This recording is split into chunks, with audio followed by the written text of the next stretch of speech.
What's happening? What is going on? Happy Saturday, everybody. Hopefully everybody's doing good on this Saturday. It's cold out there on the East Coast, especially in the New York area. Bundle up if you got to go out, and if you're staying inside, hey man, make the best of it. Enjoy yourselves. Sorry for the delay once again, guys. I had a plan to do the show at 11. Then I had to do something, and I was like, that's going to take a little bit more time, so I pushed it back. And of course, what happens? 11:10, I get a delivery. Some stuff that I had coming in from before came in, and yeah, so had to deal with that. Had to get it upstairs and all that good stuff. Yeah, sorry about that, but you know how it is, man. And like I said, I try my best to be here on time and do what I got to do. But when I do get here, I rock for a minute. So once I'm here, it's like can't do much after that. So I'm trying to be here. Appreciate y'all. Morning cup of Joe or Joanne. You know what I mean?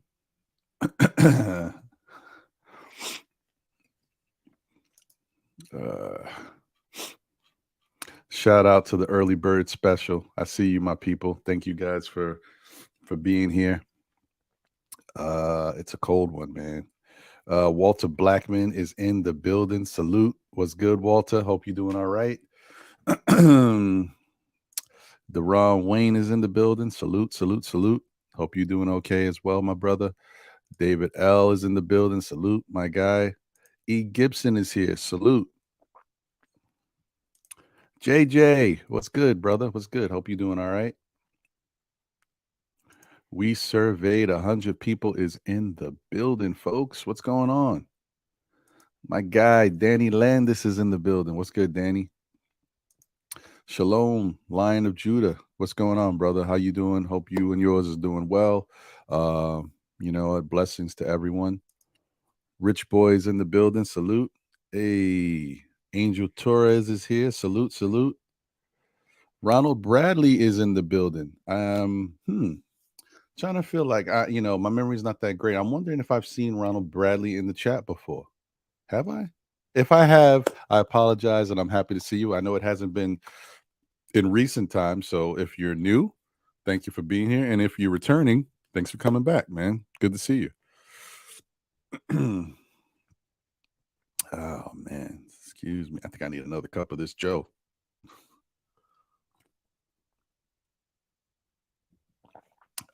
There we go. Yeah, there we go. All right. Okay, so man, we are back with Nick basketball, man. The All-Star break felt like it took forever. I don't know. I don't know. Maybe it's because the Knicks are playing better. Been playing well for most of the season when you think about it. Not most of the season. I shouldn't say that. They've been playing well, in the past few months. So, I think that's a good feeling. That's why we want basketball to come back. Because the Knicks was stinking it up. We were like, "Hey, man, all right, we'll see him." But yeah, definitely good. It's a nice feeling to have Nick basketball back. And last night's game was an interesting game. We'll talk about it.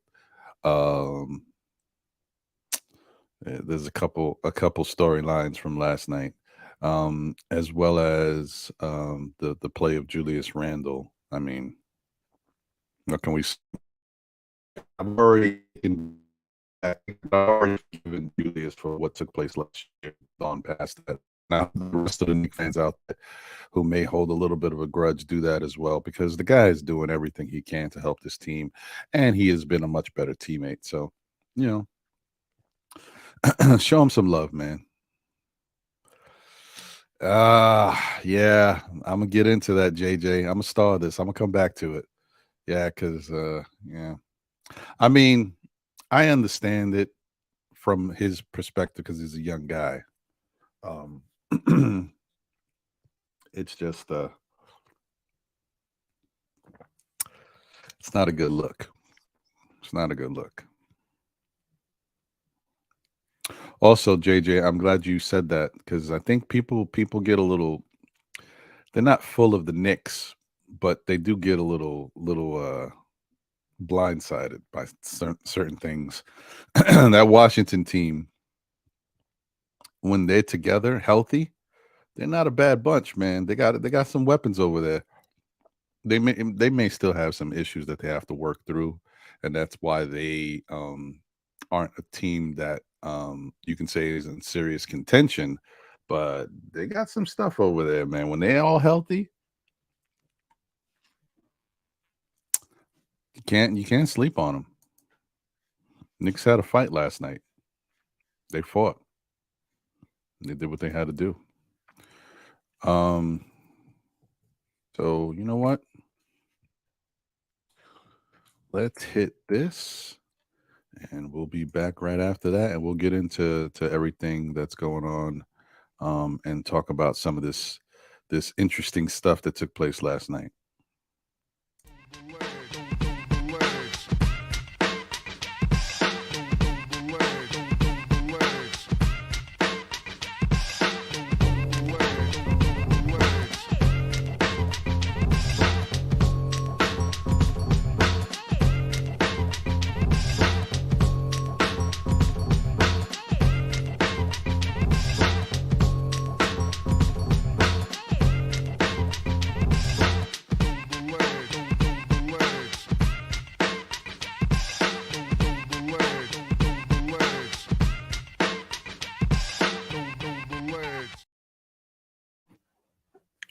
Oh, my bad. Anyway, uh good to see you guys once again. Thank you for being here and rocking. Appreciate y'all. How did I do that? I don't know how I did that. Huh, there we go. Hey, White Falcon is in the building. Salute. What's going on? And his proverbial PG-13 never gets old. I like how you stay true to yourself, man. uh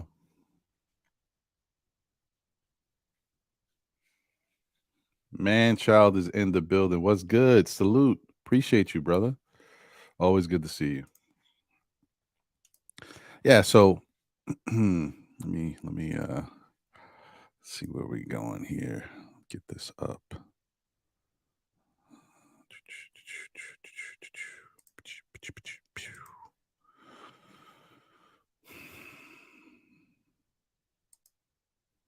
There we go. All right.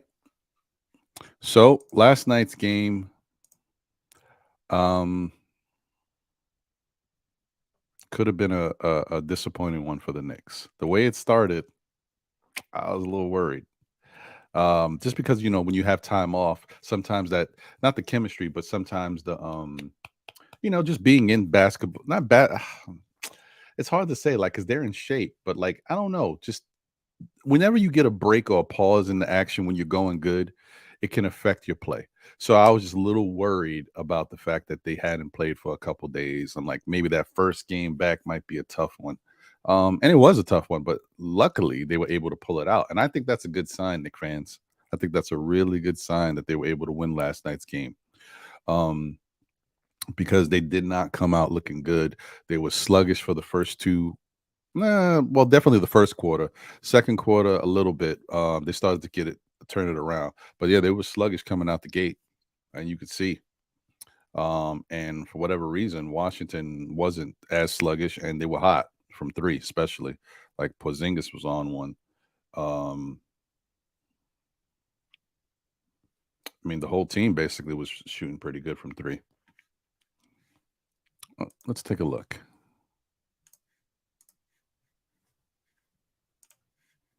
All right. So once again, guys, the Knicks won 115-109 over the Washington Wizards in Washington. Randall scored 46, as you can see right there, which was, I mean, he was hot, cooking. Let me see if I can make that a little bigger. Come on, man. What?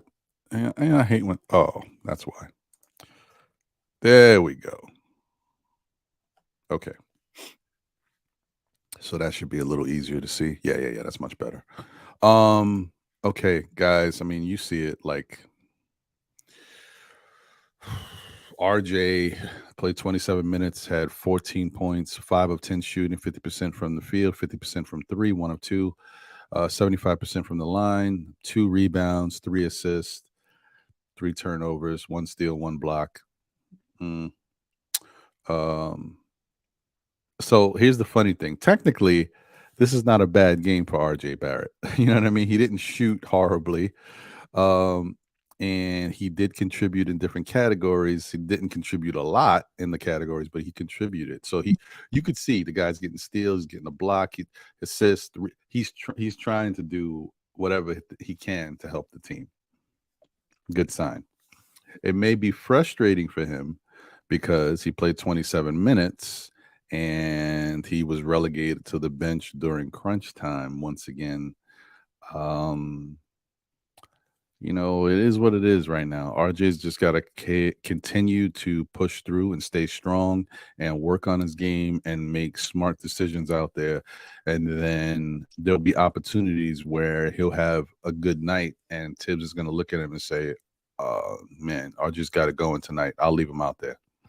But when he doesn't do anything that's like not astronomical, but, you know, that's special in the game, Tibbs already knows, like, defensively, he's been struggling. So in the fourth quarter, you know, tough games, I need my guys out there who give me the best chance of, you know, solidifying the win. And the other thing is, you guys can tell. I mean, if no one out there doesn't know, Tibbs is trying to get these wins. So, you know, he sees where they are. He sees it's not that hard for them to get over 40 wins. Probably plus, you know, high 40s, maybe even 50 if everything breaks right. But I'm not thinking about that. But I'm just saying there's a possibility. So he's like, yeah, I'm close. I'm going for it. You know what I mean? So that's the thing. And I cannot be mad at him. I mean, that's his job. That's why we brought him here. At least if you're gonna do something, you figure out a way to get us these wins. I mean, Julius Randle. I mean, this is an incredible performance. That's how you know he was cooking with fish grease, folks.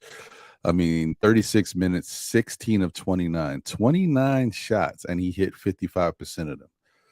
I mean, he was cooking. 7 for 14 from 3.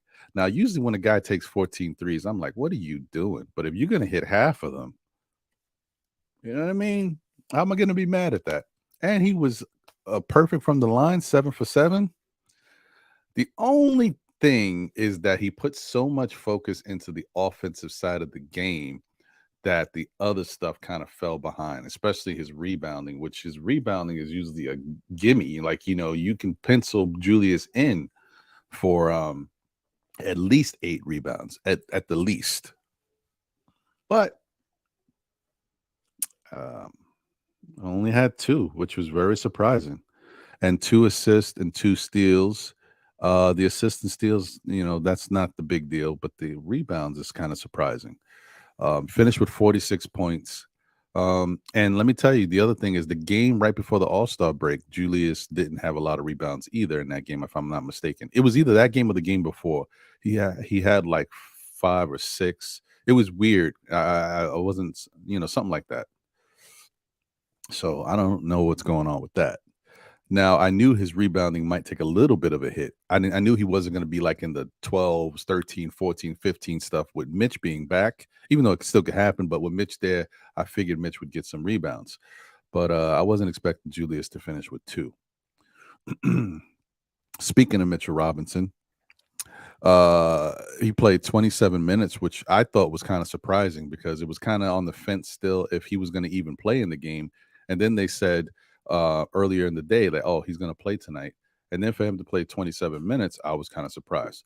But I mean, if there's ever a guy like Mitch who comes back from an injury and plays as best as you thought he could, this is that moment. Like Mitch came in, played 27 minutes, was 5 of 6 from the field, had 9 whoa, hold on, what am I looking at? Had 12 rebounds, 4 offensive, had 1 block, 1 steal.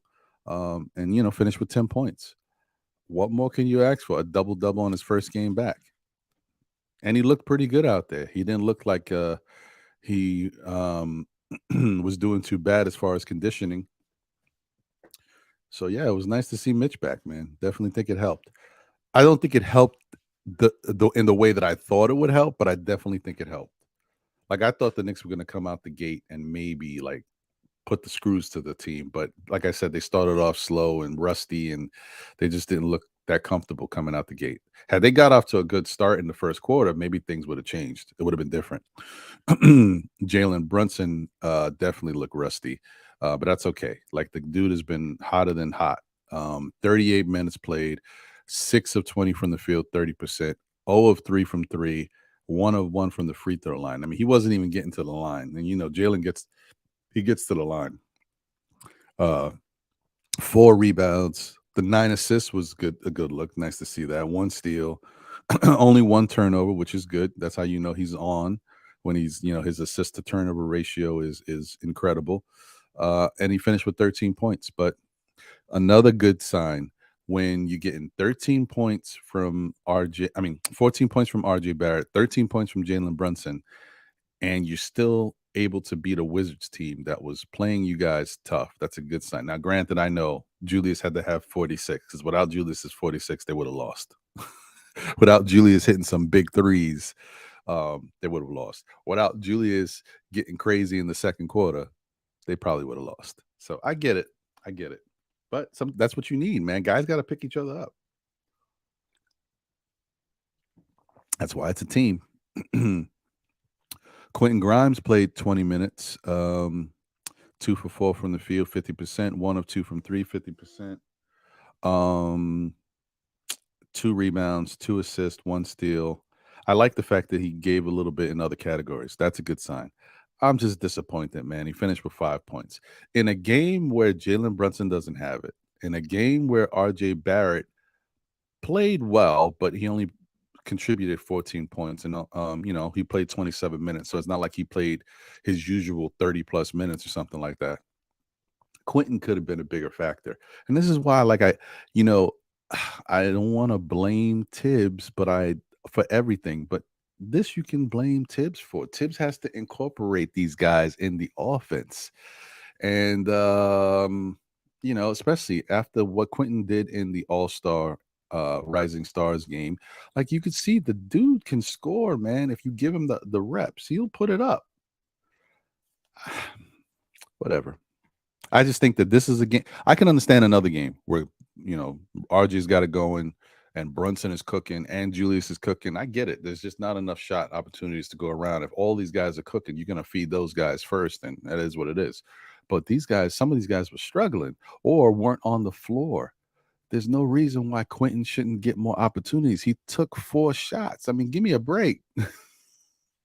Whatever. Immanuel quickly played 29 minutes, 6 of 11 from the field, 54%, 3 of 6 from 3, 50%, 1 of 2 from the line, 50%, 3 rebounds, 1 assist, 3 turnovers, 16 points. This is a really good game from Quickly. Don't worry about those turnovers. That's no big deal.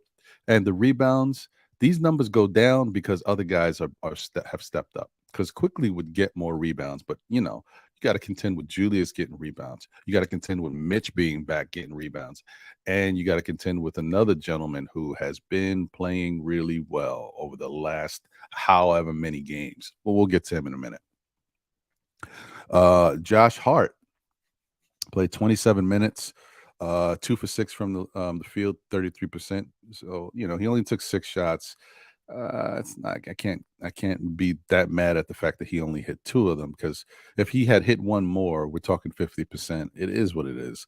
But that's what you expect from a guy like that who comes in and just plays his role. He's not going to get a lot of shot opportunities, so sometimes he's not going to hit him that well. Sometimes he'll just come out hot, or it'll be a situation where he gets more reps. So you deal with that. That's not a big deal. He took 1 3. He didn't hit it. He was 1 of 2 from the line.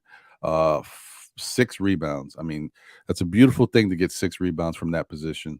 4 assists. And another reason why Quickly doesn't get the rebounds, because if Hart and Quickly are on the court at the same time, the chances of Hart getting the rebound are higher than Quickly, because Hart is a dog. He sniffs them rebounds out and he goes after it. Normally, Quickly would kind of clean up stuff like that, but Hart has been great. 2 turnovers. I said 4 assists. Yeah. And this is very nice too. The 4 assists that Hart brings when he's not a distributor like that. He's not the one out there trying to distribute for everybody. It's just when the ball's in his hands, he finds people.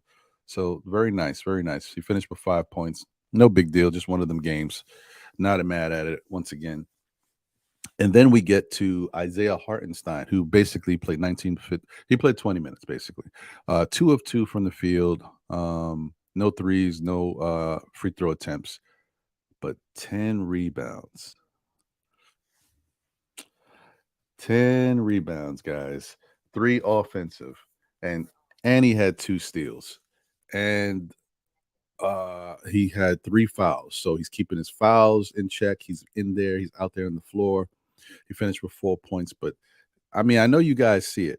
And I'm not going to be one of those, because I've been feeling the same way. Like when you see how bad he's been playing, like on defense and stuff like that, I was commenting on it too. I think a lot of Knicks fans were commenting a lot quicker. You guys were making a bigger deal about it, but I can say that I thought he's a better player than what we saw, but I blamed it more on how he was being used. And I feel like, I don't know if it's a change of how he's being used or if he made an adjustment, but you guys can see something's different. Like iHeart is playing much better. Maybe he feels more comfortable now. Maybe the guys talk to him, or he feels like, he has a voice on the team. Whatever it does to help a guy's mental and confidence, something's going on. So I think that yeah, man, he's been playing great. And just his effort alone has been fantastic. And then lastly, we had Obi Toppin, who didn't even get 12 minutes, 11 minutes and 49 seconds. 1 of 4 from the field, 25%.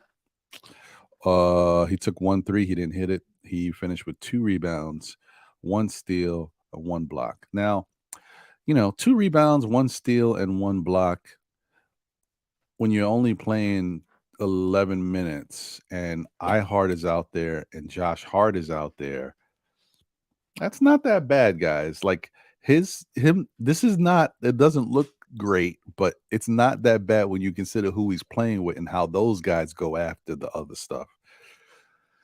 It's just, we really need him to get his confidence level up. And I'm telling you, man, I don't know what's going on, guys, but Obi's not playing like Obi. Like he's out there and they got him in a situation where he may jack up shots on the wing or do stuff, but he's not running gun Obi. Like we've known Obi for 2 things: to hit a 3 in the corner or around the perimeter once in the blue, and to run out there on the breaks and get the party started, man. Push the tempo, get these easy layups and fast break points.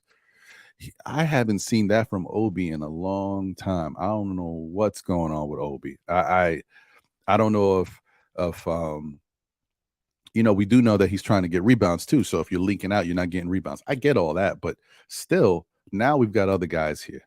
Now Mitch is back, of course. He just got back. Hart's back, a good rebounding guard. Quickly's not bad at rebounding from his position. iHeart has stepped up and he's getting rebounds. Julius always gets rebounds. Like, let Obi go. Go, Obi. We need that. Do something. Go. Push the tempo. Push the pace. Obi, I'm telling you, Obi should be out there with Josh Hart more. And Josh Hart will find Obi opportunities. Because you guys see Josh Hart push. He pushes the tempo. Last night he made a little mistake. He tried to cut through 2 plays, try to split the defense, and he turned the ball over. But he when he gets the ball, if he sees they ain't back, he's out. So yeah, man. Yeah, that's what I'm saying, guys. I'm just thinking like that's the type of stuff that I wish would change a little bit. But for the most part, like I said, this was a really good victory considering how they started and how hot Porzingis came out and how hot the Wizards were from 3. Listen, you can't be mad at it. So shout out to the chat once again. Let me say what's up to my peoples. Where was I? There we go. Shaw Powers in the building. Salute. What's good? One half of the dynamic duo. That's right. Knicks Real Talk in the building. Guys, if you haven't checked them out, definitely check them out. My guy Shaw Powers and my guy Divine.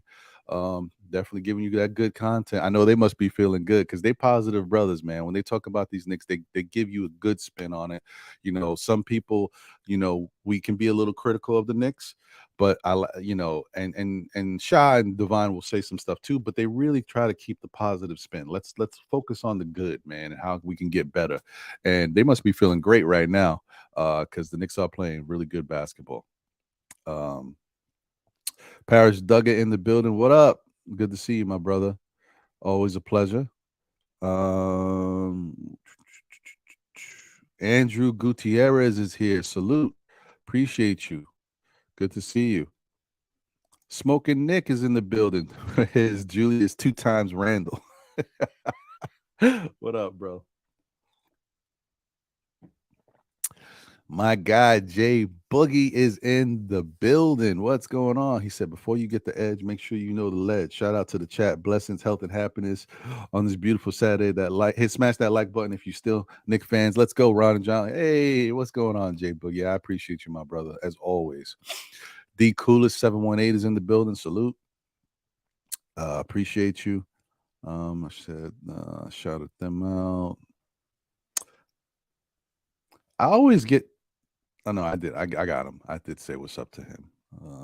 Hey, there he is, the other half of Knicks Real Talk. My guy Divine in the building. What's going on, brother?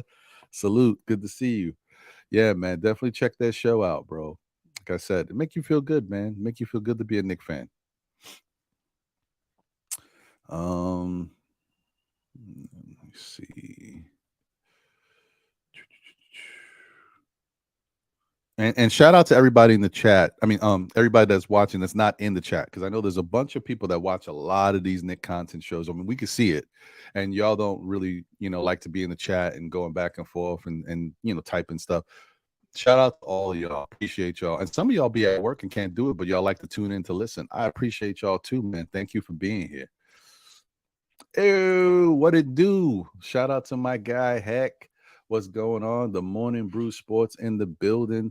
Jigga Man, Heck, Phil. Guys, if you haven't checked out their channel, please, by all means, do so. Don't shortchange yourself. We're talking good content here. This Knick community is jam-packed with content creators that do what they do, and they do it well. So definitely shout out to them. Check them out, the Morning Brew Sports. Now, it's the Morning Brew Sports is their channel, exclusive channel, okay? So Knicks Morning Brew, that name you see attached to the Degen Sports Network. So just, understand the differences there. They're still rocking with Degen, but they got their own channel now. So definitely support them at the Morning Brew Sports. Let me see, go through. Ricardo is in the building. What's good, Ricardo? Hope you're doing well. Hope everything's good with you and yours.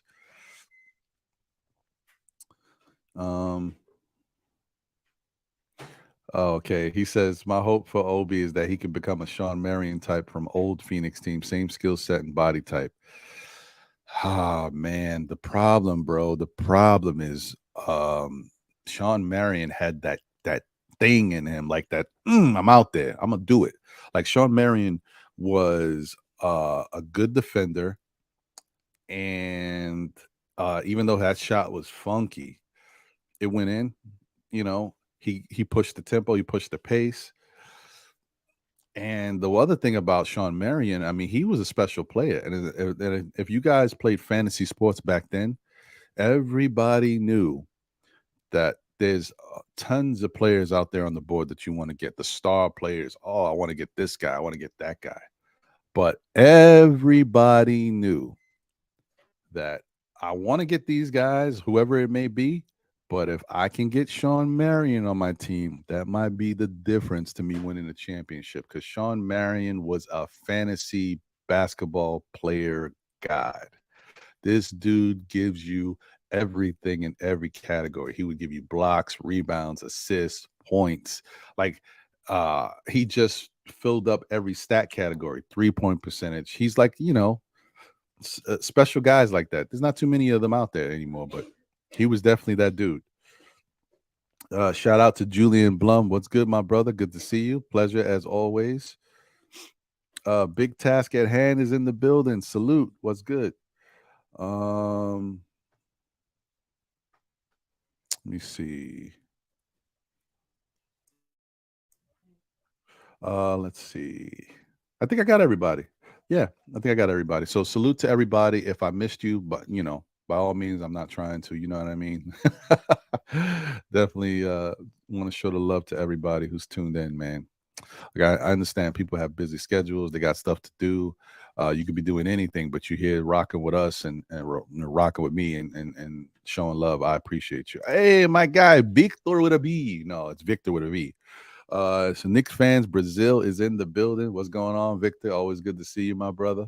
Hope you and your family are doing well. Your baby girl and your wife are doing fantastic. Let me see. Okay, yeah, I think I got everybody. All right, cool. Yeah, guys. So, stop that. I think that yeah, man, this is we are in a good moment right now, man, and I feel like the Knicks are gonna go on a run. I feel like now's the time. It's the perfect time, and the feeling is just right. You can stay all day and dance in through the night. Anybody know where that's from?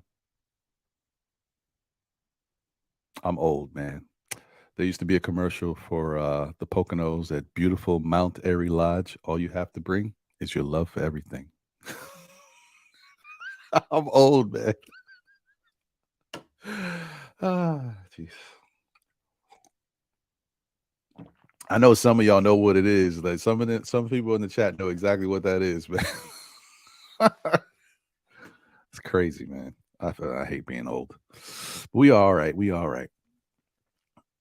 Hey, see, David Parker knows what's good, my brother. He knows. He knows. King Ribby's in the building. Salute. That's a good point. Hey, that is a really good point, King Ribby, because Sean Marion didn't start off that way. You're right. He turned into that. But my whole thing is like the only thing that bothers me about Obi is Obi's weird, bro. Obi is the type that if you guys remember when Obi was drafted by the Knicks and then we went into the offseason training camp and they interviewed Obi. Do you remember what Obi talked about? And if you do, you don't, it doesn't matter. I'll tell you. Obi was like, yeah, man, we're doing the drills. He was talking about the different drills that coach runs. And, I was finishing first in the drills and I was really like, I really wanted to do that. Like he was going hard in the paint, trying to finish first in the drills to show his effort, his will, his drive. The dude has a motor, right? But it's like he doesn't. I don't know how that makes sense, but I understand it. He's not Cam Reddish. He's not damn, that's bad. Shoot. Come on, guys. It's not good getting old. Who's the player we drafted that was with us 4 years, did nothing? We traded him and now he was with Detroit. Now where is he now? Shit. Man. Excuse my French. That's how upset I am. I can't remember this. Freaking, why am I forgetting this guy's name? Kevin Knox. Thank you, David Parker. Yo, it ain't old. It ain't funny when you get old, man, and be having these brain farts, bro. It's not good. I don't know how I could forget Kevin Knox. Talk about this dude all the time. Whatever. Anyway, Knox, right? Low motor, but we knew that low motor was under, like, you guys ever watch like Draft Express or go to these different draft sites that give you the scouting report on the players. Low motor was listed under Kevin Knox's name, so we knew that already. We still drafted him, but my point is Kevin Knox has a low motor. Cam Reddish, for the most part, has a low motor. It's not Kevin Knox low. It's just Cam, he lays back. He's not as aggressive. He's very laid back when it comes to it. Obi has a high motor, but it's like he's laid back. He don't go after it. As I said before, my problem I have with Obi is Obi needs to, what he does, he needs to go get it. If I'm a dunker, I'm a dunk. Like, you know what? When I'm coming down the lane, don't give me the ball, because if I'm coming down the lane, you know what's about to happen. We don't see that from Obi, and that drives me nuts, because that's who you are. That's your lane. You're not the greatest shooter. You don't have the greatest handle. You don't play the best defense. So you dunk, and you dunk well. I mean, he puts it between his legs in games easy. It's not like, oh my God, I can't believe Obi's doing that. Oh, Obi did it before. Oh, Obi almost missed it. No, Obi does it. So you are a dunker. That's what you do. You got good speed. You're one of the faster players at your position. This is what you need to be doing, Obi. You need to be pushing the pace. You need to be being aggressive. You need to be dunking on people. I do know that the thing, when you get aggressive like that, there's a chance of injury. You know what I mean? It is what it is. Like, that can happen when you go aggressive to the rim, because some guys, they knuckleheads. They don't know how to play defense, so they just chop at you, and you get hurt. I understand there's the risk there, but if you want to start getting looked at differently, you want to start really staking your claim in this league, you got to turn into a slasher, a Corey Maggette. Was Richard Jefferson a slasher? I don't know, but he was a good player. Corey Maggette is the slasher that comes to mind. I don't know if Quentin Richardson was a slasher per se, but he did slash. I don't know. Guys like that. There's guys in my head that I remember from back in the day that were known slashers, and I can't think of their names right now. Corey Maggette always comes to mind first, but guys like that, Obi's got to fit that lane. He's got to figure it out, man. I hope he does.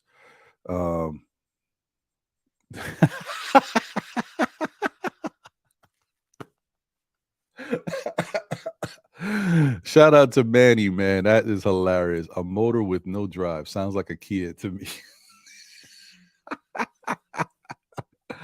Nice, Manny. Nice. I like that. All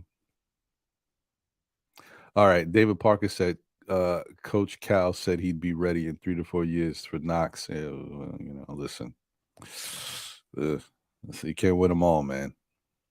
Can't win them all.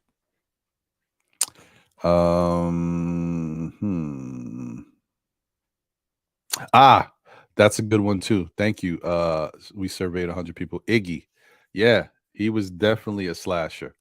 Yeah, like, you gotta. But I mean, he was also an incredible defender too. But outside of defense, like, Obi's not going to be a great defender. It is what it is. Can he be a serviceable defender? Maybe. Maybe. He just has to kind of, play his role.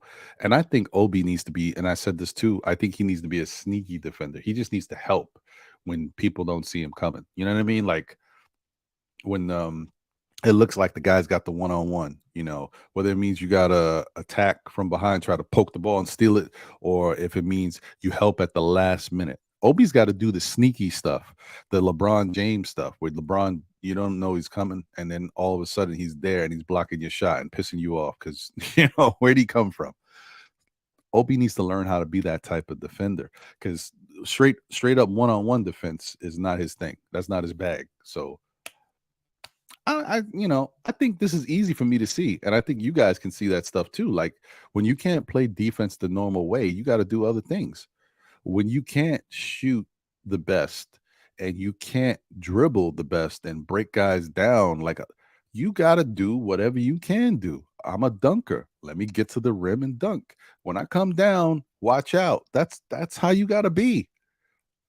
I don't know what else to say. And some people might say, well, listen, maybe there's more to his game. At this point, doesn't matter. You know what? He's playing 11 minutes. Come on. He's got to do something to show that he needs more minutes, or that he should be respected out there, so that sometimes, it could be that point where, you come in the game and, people just know what you're going to bring, and they're not happy to see you for them 11, 12 minutes, because they know what you're going to do. I was watching a video last week of LeBron. It was an old video of LeBron in a Cavalier uniform, I think. And they were playing the Toronto Raptors. and Scotty Barnes had just checked in the game. And the caption was like one of those, like, oh, like, and LeBron made like a thing. He was like, when Scotty Barnes checked in the game, and people looked at it kind of like if LeBron was scared of Scotty Barnes or something. No, no, no. LeBron knew that when Scotty Barnes came into the game, he was going to play defense and make LeBron work. He was cooking the dude that Barnes was replacing. That's why he was like, damn, man. That's all it is. Hey, LeBron ain't scared of nobody. LeBron ain't worried about nothing. No, sorry. I don't know where that came from. Anyway, Ricardo, thank you for the generous super chat, my brother. He said, salute to you, Ron. You're one of my top Knick content creators. Oh, man, thank you, brother. You don't have to say that. I appreciate it, man. He said, I'm scared of trading Obi more than RJ. I think Obi has way more upside and more of a motor if giving a chance and thought. Look, I'm going to tell you this, and I've said this before. Obi right now is not showing me what I expected to see from Obi. I've been saying, I talked about Obi season. I was a big Obi fan. And I'm not an Obi fan. I'm just like, he's just not showing me what I thought he would be showing me. Right. However, I do feel like if you put Obi on a team that doesn't have, a Julius Randle, a Jalen Brunson, a RJ Barrett ahead of him, if you want to throw RJ in there too, Obi could get busy. Give Obi 20 plus shot opportunities. Obi's going to get busy. Let Obi shoot 10 times from 3. We've seen it. Obi's going to get busy. Just he needs that type of volume. He ain't going to get it with the Knicks. And that's why sometimes I'm like, maybe Obi's better off somewhere else, because he is not as bad as he looks here. This don't work for him. Him and Thibodeau don't fit. And there's guys ahead of him that just don't. It doesn't make sense for Obi to get the volume that he deserves when these guys are ahead of him and they're cooking. So I hate to say it, bro. I would love to see Obi here for the long term too. I just don't know how it's going to work. If anything, I think a win-win for Obi and the Knicks be for Obi to go to Brooklyn. And he gets better opportunities in Brooklyn because they don't have any star players over there. He'll stay in New York. He's born in Brooklyn. You know what I mean? That would be a nice thing for him. It'll suck as a Knicks fan to watch Obi in a Brooklyn uniform and doing his thing over there. But if it can get me Mikal Bridges back, you know what I'm saying? That's what I'm saying. Like, I don't know if Brooklyn will want to do something like that. But if Brooklyn was smart and they could see the potential in Obi, if Obi is given a lion's share of the offense, you'd be surprised. I think Obi will do some things somewhere else, but he's got to be a focal point of the offense. If you just want Obi as a role player who just fits, I don't think you're going to get the best out of Obi, and you're just going to be like, well, what did I invest in over here? Obi needs to be a part of the scheme of things and be a focal point of the offense, especially a guy like that who doesn't play great defense. You got to think of Obi like Stoudemire, even though he's not. But if the Knicks had Stoudemire when Stoudemire first came into the league, right? And I'm talking about this Knicks team with Tribs and everything. What would we see from Stoudemire? I don't know what we'd see, because Stoudemire don't play no defense either. Would Tibbs even like Stoudemire? You know what I mean? Like, I don't know.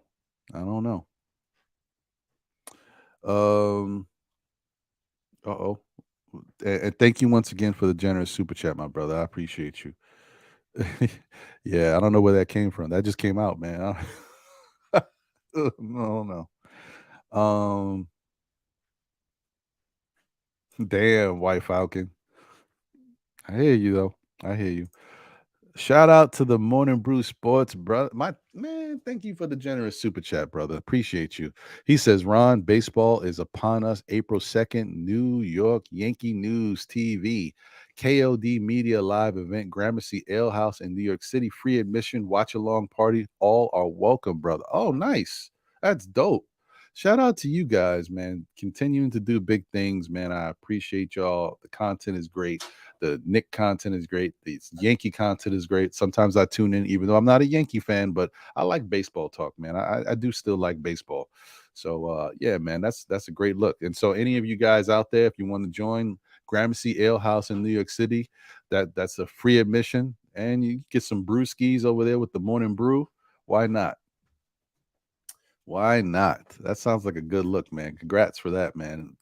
Just keep getting those opportunities, man. You guys are doing great things with everything you get. Salute to y'all, man. Appreciate y'all.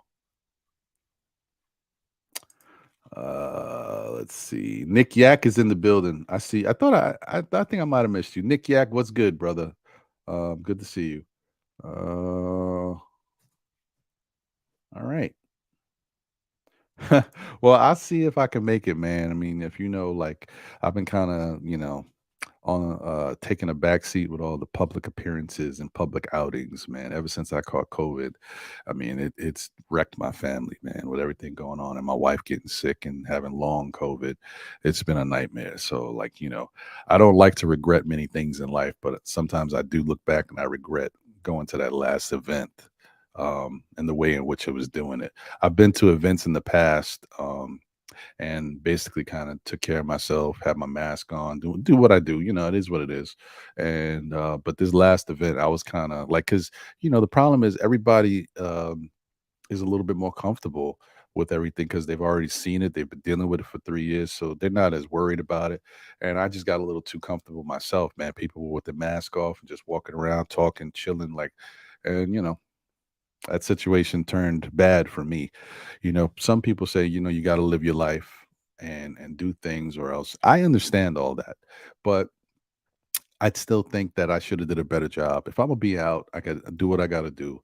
I could still be out with my mask on, like I've been to many other events with my mask on and did what I had to do. If I'm on a nothing but Knicks event, I take my mask off. I could talk for a little bit on the mic, get off the mic, put my mask back on, and do my thing, which is what I used to do. But this last event, I was free with it, man. And unfortunately, like not everybody gets long COVID, but my family did. So I mean, well, my wife did. So, and it's been a nightmare. So I like I said, if there's something you could turn around and take back, that would be it for me. How I handled the situation. That's what I would say. But yeah, man, I would, like I said, I would love to be there. I mean, right now, what time is it? Hold on, let me see here. Yeah, right now, John is at his son's basketball game. They're in the playoffs today. Shout out to Jaden. Hopefully, you guys can bring that victory home, man. Just look at it just like another game, man. It's just another game. Yeah, I know it's the playoffs. You got the first seed. Don't worry about any of that. Just go out there and do the damn thing, Jaden. So shout out to John. And I hope his son wins. I would love to be there to root my guys on, man, because remember, like John's my boy on the show, but we're friends. Like like really good friends. I mean, that's my brother. So I would love to be there, support him and support his son. It's just like I'm kind of like staying out of these public events right now. Just trying to, until my wife gets better, then maybe I'll go out and be cautious. But right now, I gotta chill. um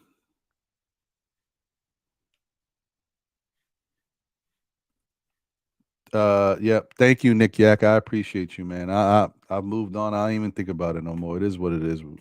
We better now. We better. Um thanks, brother. Thank you. Um Shaw Legacy in the building. What's going on, brother? Ron Sarmiento's in the building. What's good?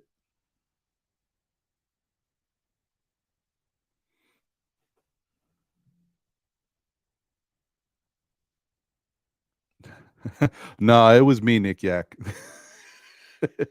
No, unfortunately, yeah, it was me. If you there's if you look at the pictures of the, I mean, bars, the game, back to the bar. I was around everybody.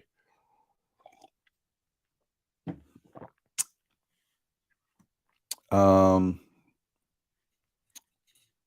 uh did I don't know. I always, sometimes when I see Dwayne Dennis and I see Deron Wayne, I feel like I say what's up to one and I don't say what's up to the other. But hopefully I said what's up to both you brothers, man. I appreciate both you guys. And I appreciate you, Deron Wayne. Thank you, man. Um Shout out to Jaden, aka Baby John. Yeah, man. He's doing his thing.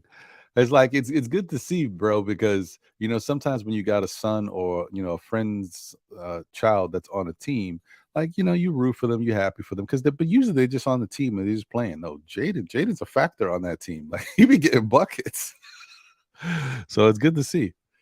Uh, oh, you know what? Let me do this. Let me put this out there.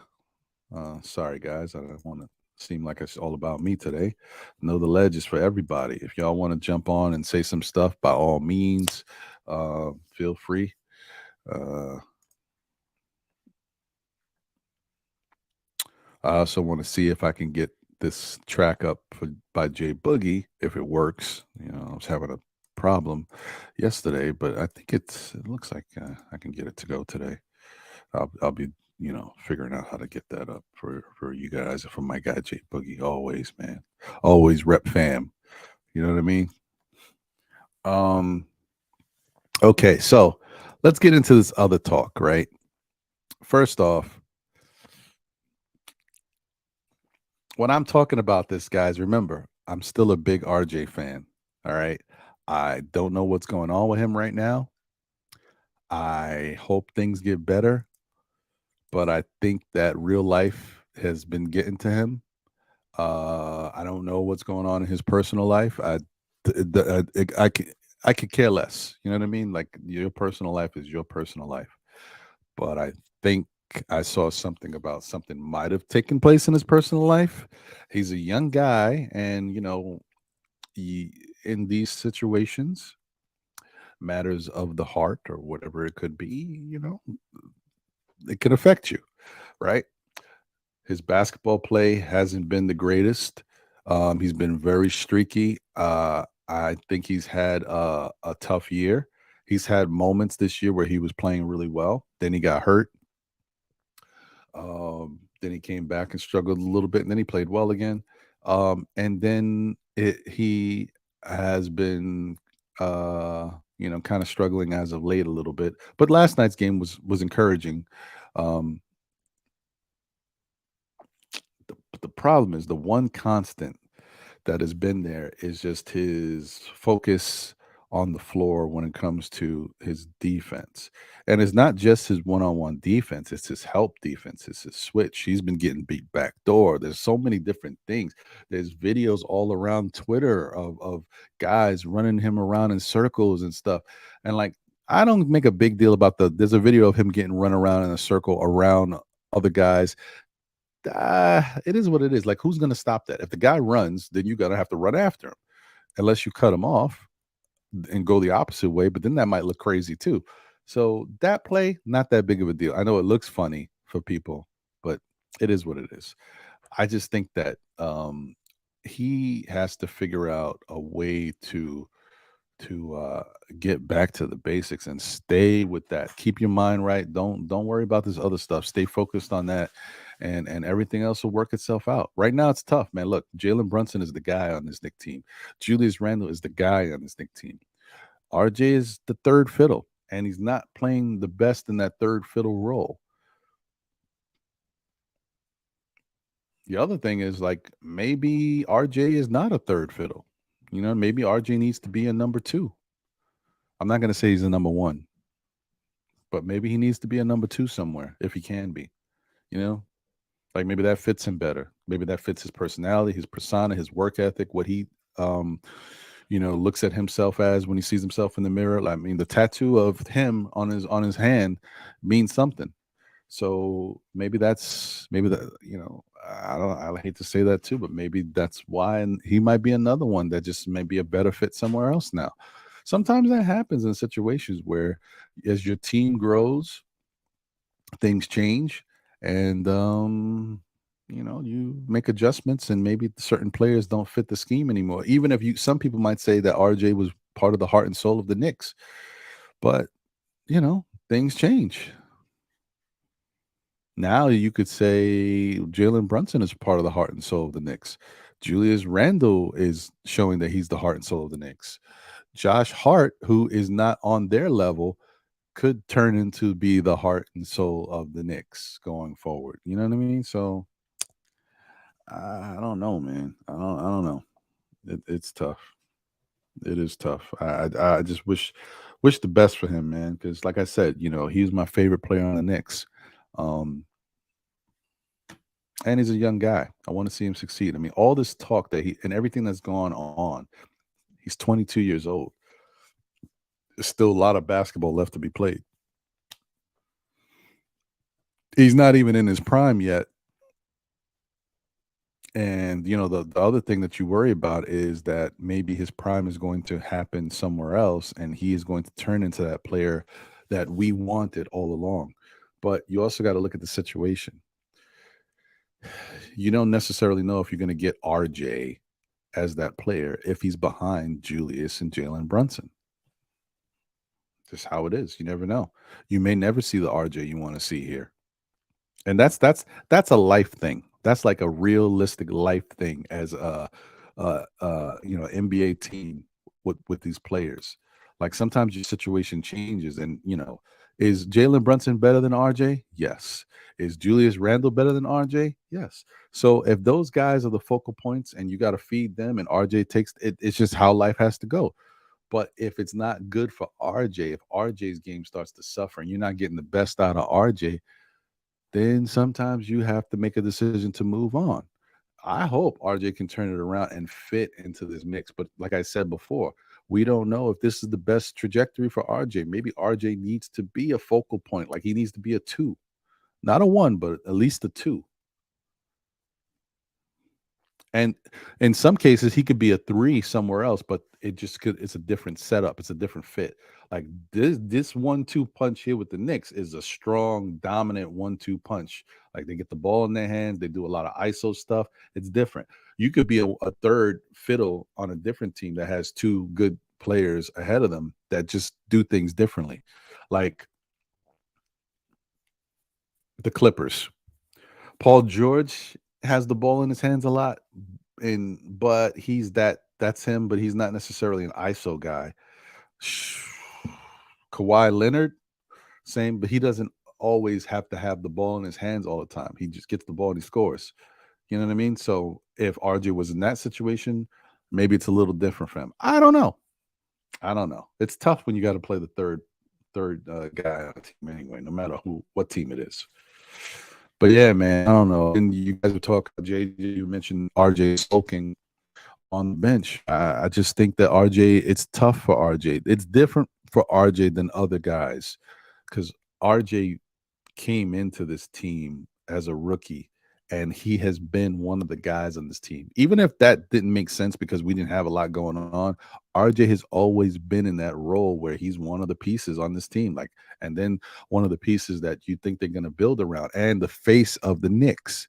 So for him to go through all of this, to see Julius killing, to see Jalen killing, and to see that he's now on the bench in the fourth quarters of games, and Tibbs has kind of fallen out of love with him being out there on the court at crunch time, that's got to be tough for RJ because RJ's been here before Tibbs. RJ was part of the brain trust. You know what I mean? It was him and Julius. So yeah, as a young guy, it's got to be tough for him to adjust to what's going on and what he's facing. It's not easy. I wouldn't say, that's what we got to understand. We look at it one way, but RJ's been here. And RJ's been, basically told that, you're going to get the keys, young fella. You're the next up. And it hasn't happened. Now, some of that's his fault, but still, in his mind, you know what I mean?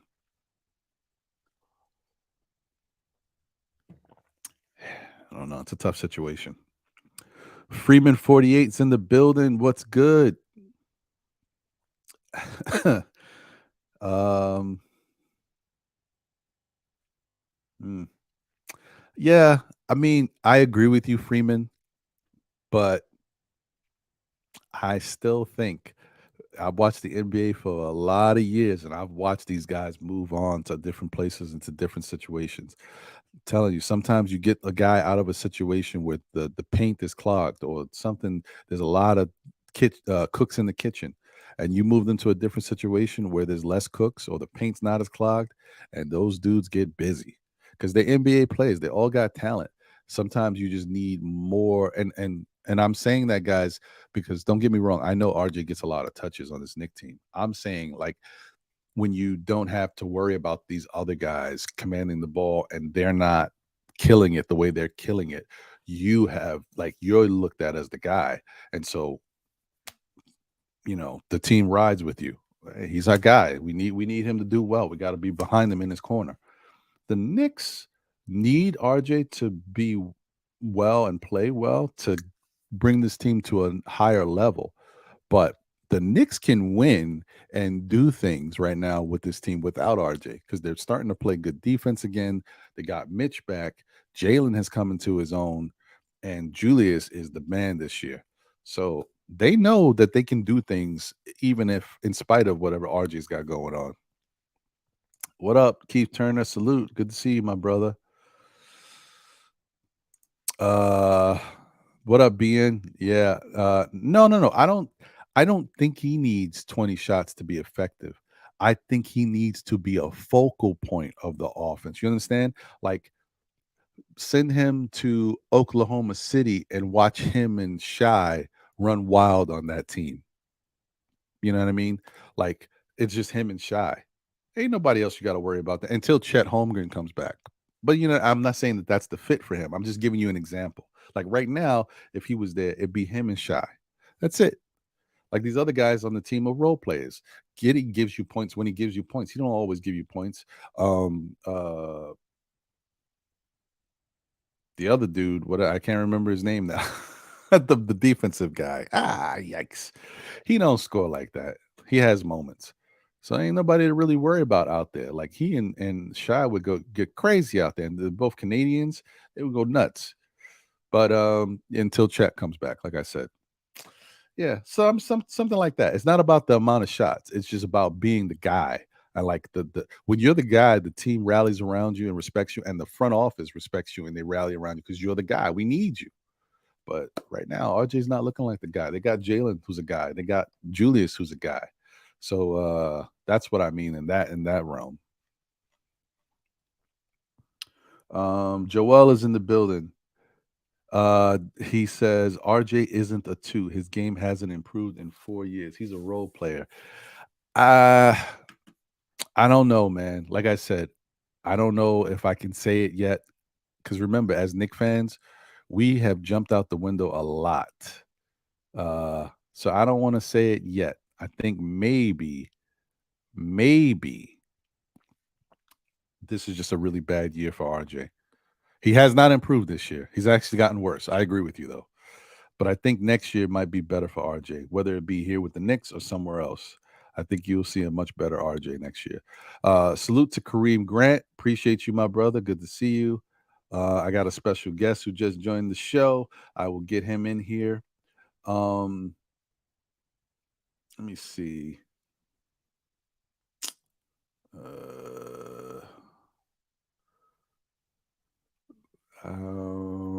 19 Con Man in the building. What's good? Good to see you. Travel Vibes. What's going on, man? Good to see you. And did I say Louisiana Knicks? I don't know if I did, but hey, Louisiana Knicks is in the building. He says, salute.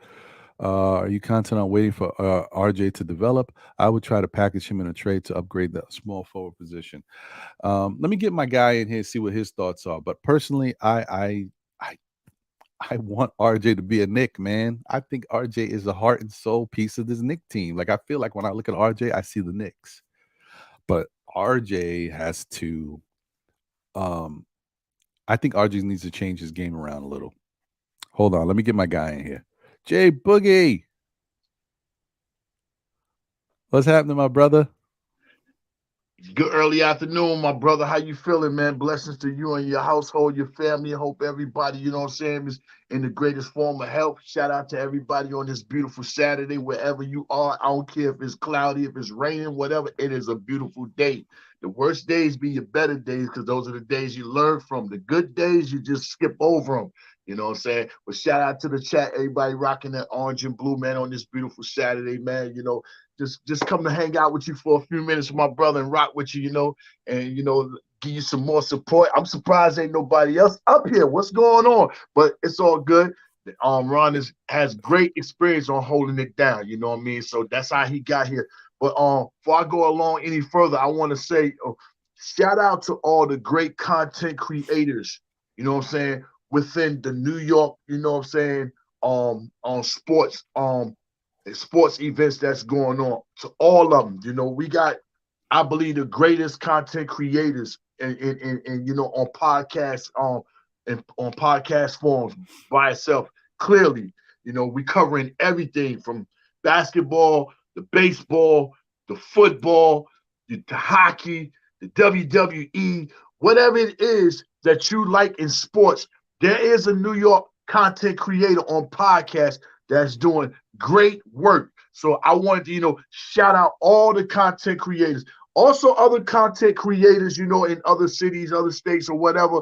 But when it comes to the New York content creators, there is no other comparison, you know what I'm saying, across the board, point blank. So I just want to salute and give all you content creators major flowers on this Saturday. Appreciate you, my brother. Yeah, man. There's some really good content creators in this community, and that's a fact. Listen, one. And I'm hoping Worldwide L. I'm calling out Worldwide L with this one right here. You know, by accident, I'm calling him out. But I don't believe we have a boxing one. I haven't came across. If I haven't come across, and there is one, a New York boxing content creator, I need to be subscribed to that. That is true.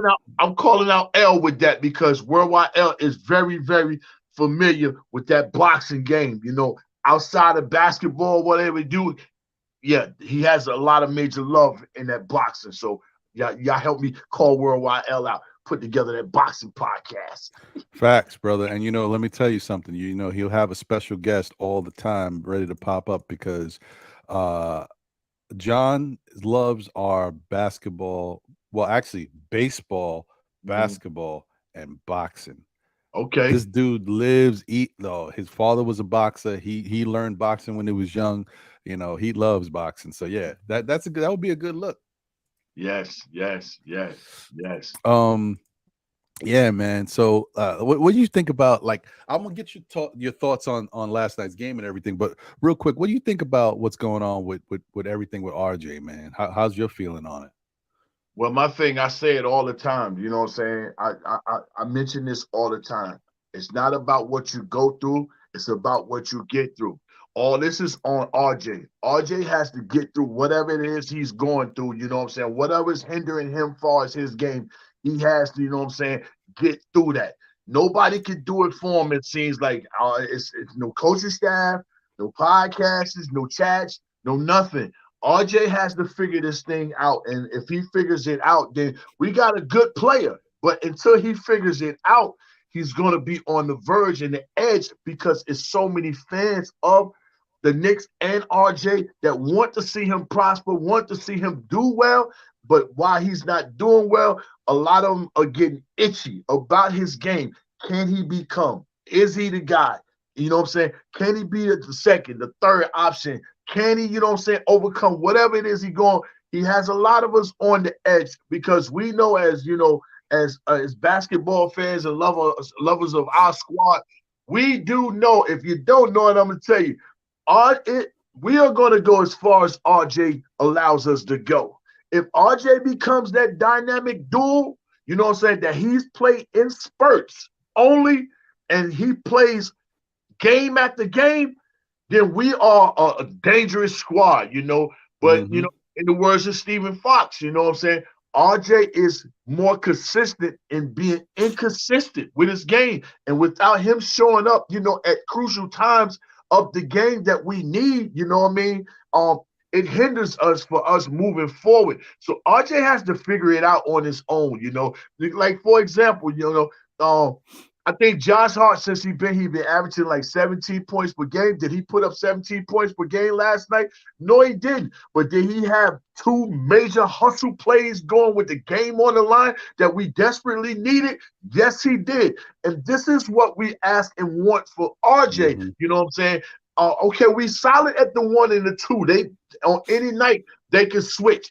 But Brunson is the floor general. But him and Mm-hmm. Julius can switch on being the best player of the game any given night. So if that's solidified, my brother, you got to fit in and do other things that's gonna help the team move forward. You could get your buckets, but if you're not getting your buckets, do other things that what I'm saying, that stands out in your game. I always say PJ Tucker gonna go down in history as the best non-statical basketball player in history. Because things that he does on the floor, and if that's not a word, just I'm ghetto dictionary with No, that. no, I love it. I love it. I probably couldn't say it again, but yeah, man, he's probably gonna go down in history as as holding some of the best stats that's not in your checkoff box. You know what I'm saying?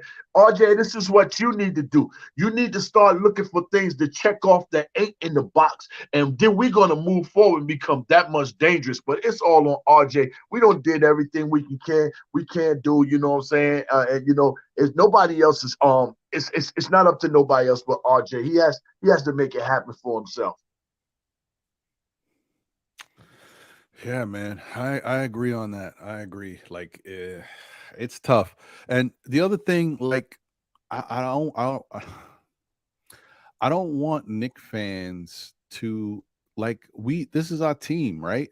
And don't get me wrong, if a guy's not playing good, then he's not playing good, and we got to call him out on it, and we got to hope that someone else that actually he listens to is calling him out. Coaching staff, teammates, or that he personally sees it like, oh man, Right. this is not me. My game ain't rocking right now. I got to do some things differently. That's all we want. But we want these players on our team. If we drafted them and we saw something good in them and we've been behind them in the past, then that's enough for me. I want to be able to root for this guy and say that he's going to be here and we can depend on him in the future. He just got to turn it around and get it right. I don't want to just give up on guys. I don't want, because there's always going to be players on your team that have moments where they do well and then they don't do well. You can't just throw everybody around, out just because they have a bad game or they have a bad stretch of games, because it happens. Like, if that was the case, some of these dudes would be moving, every other week. Like, because there's some guys that have some horrible stretches. Let me tell you, these are some star players. They got horrible stretches, but people don't talk about it because when they get back on, they go nutty. And so we're like, oh man, look at the highlights. You see what he did last night? Yeah, but what about the 2 weeks that he couldn't buy a basket, that he was struggling on it happens to everybody. Now with RJ, it's a lot more. It happens a lot more. He's very inefficient. There's no doubt about it. But I say once and for all, Knick family, let one of these Knick coaches or somebody get with RJ and say, look, change your game around. And not going to happen now. It's got to have to happen in the off season. In the off season, we got to get you back to the basics. All right. Work on finishing at the rim, get your right hand strong, stop always having to go to your strong side, to the left hand side. Let's get you going right. Yeah, you know what I mean? Whatever his side is, the right-hand side or whatever, let's get you going to the opposite side. Let's also figure out ways to get your short range, your mid-range game going. Let's not worry about the threes. You can still take three-point shots when you want, practice that a little bit. Let's practice on the free throws, the mid-range shots. That floater that RJ has is not bad. It's pretty good, actually. I think he's pretty efficient with it, that actual floater. And then continue to work on finishing. And then let's work on you cutting some of that weight and see how you can become a better defender, how you can be a little bit more quicker in your anticipation. Let's start studying all the games that you played in this year, but let's look at your defensive lapses, and see where you went wrong. See when you didn't see somebody. And who knows? Maybe RJ's got to be the guy who's not coming over to help. I know that's Thibodeau's defense. Like, whoever's the shooting guard or the small forward, their role is to come help wherever else. Maybe when RJ's on the floor, he's not the guy that comes to help. He's the guy who stays with his man. You know what I mean? They got to figure something out. But whatever works best for your players. And I expect a defensive guru like Thibodeau to figure that out. He may not be able to figure it out mid-season, but in the off-season, if he's still here, which I think he will be, he should figure that out. That's my thoughts. That's big what you just said, when you pointed out, maybe RJ shouldn't be the one that come over, help out, switch or whatever, because, switching is cool, but if you can't switch and recover, then really your switch is allowing you to be stuck. If you have, you know what I'm saying, if you can't, get back and recover. So that's another reason. I'm glad Mitch is back too, because Mm-hmm. that gives us two guys in our lineup that can switch and can recover, in Grimes and Mitch. Grimes can pretty much switch and recover amongst the perimeter, you know what I'm saying? And you can see Mitch switch anywhere from inside the paint to the perimeter, you know what I'm saying? And also recover back to the paint. Every now and then he's a second late, miss a block, get a foul, but he can, do it in pretty good spurts, you know what I'm saying? But the more thing about RJ, that's with the fans and everything, us as fans, with this basketball thing, we've seen a lot of basketball, whether we watching on TV, whether we watching in high school games, college games, or watching in the parks or anything. We know when something good is around. And this is what we're seeing. And this is what I see. We got something good around. And meaning the Knicks are playing real good basketball right now. Mm-hmm. People are we look at RJ like, if RJ gets it, imagine what we would be. You know what I'm saying? And if he doesn't get it, it's kind of like going to hold us back. People want more from the Knicks right now. Even though we're getting something, how far can we go? I know me personally right now, I'm on the verge. And I want to host. I want to host the first round. I want that fourth spot. I want to host. I want to be at home. I want to be at that first game in the Garden. I want to see that. You got to always, what I'm saying, reach for further than the expected. Mm-hmm. Reaching for, okay, we can catch, we know we're in 6, we can catch 5. Yeah, forget catching 5. I'm on the road. Why go for 5 when 4's in reaching standards? You know what I'm saying? And it's a big game coming down later on down the line that's going to be real big when we play Cleveland. It's going to be a big game. You know what I mean? It might have something to do with that 4th and 5th spot. That's just me. I like to reach further out. Test yourself. Go beyond, what I'm saying, what everybody expected, and this is the thing. And we know if RJ turns that corner, if he turns that corner and gives us, if he gives us consistency, efforts, forget the buckets, consistently effort on all phases of the game while he's in there, then we got a lot of say so about what's going to happen as far as going, to leading forward up into April. And it's some teams now, when you listen to them on League Pass, they talk about us. Here come the Knicks. They're hot. Julius is also, he turned it around. Brunson might be the best signing of the season. The Knicks are playing hard. Tom got them going. This is some of the things that they say on the other channels, and that's what I like listening to. I love listening to Walt Frazier and all. I love listening. Bang! I love hearing that. You know what I mean?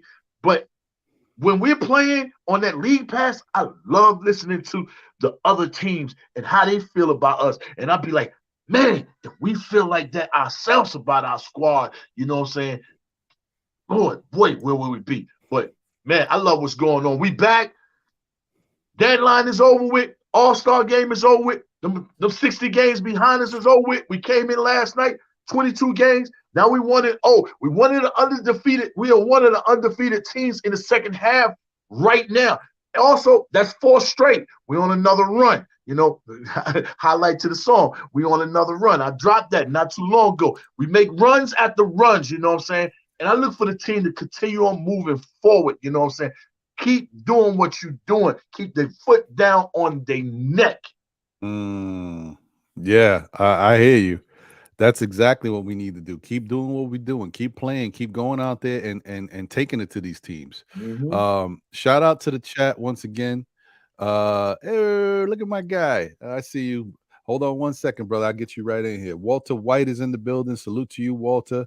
Shoot, I just had it. Cormega is in the building. Salute. What's good, my guy? Legend. Appreciate you as always. Legend. Walter White says, "Shout out to Jay Boogie. I need a feature." All right. Um, Jersey Shore is in the building.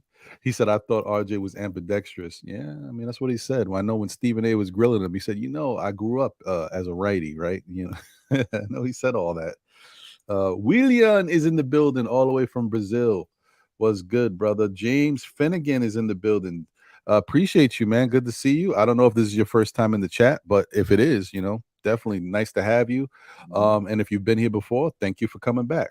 Hey, my guy Hard Will is in the building for the love of the game. That's right. As Jay Boogie was talking about Worldwide L, we can't forget about Worldwide L and Hard Will. Definitely dope show for the love of the game. The number 4.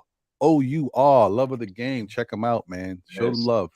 Yes. Shout out to them two brothers, man. Everybody know, man, them my brothers. All of y'all are my brothers and my uncles and my cousins and my nephews and all that. And all that right there. But y'all know them two guys right there, them my guys. And shout out to Canteen Wireless, you know what I'm saying? Everything that we doing, they highlighting, they promoting, they behind, you know what I'm saying?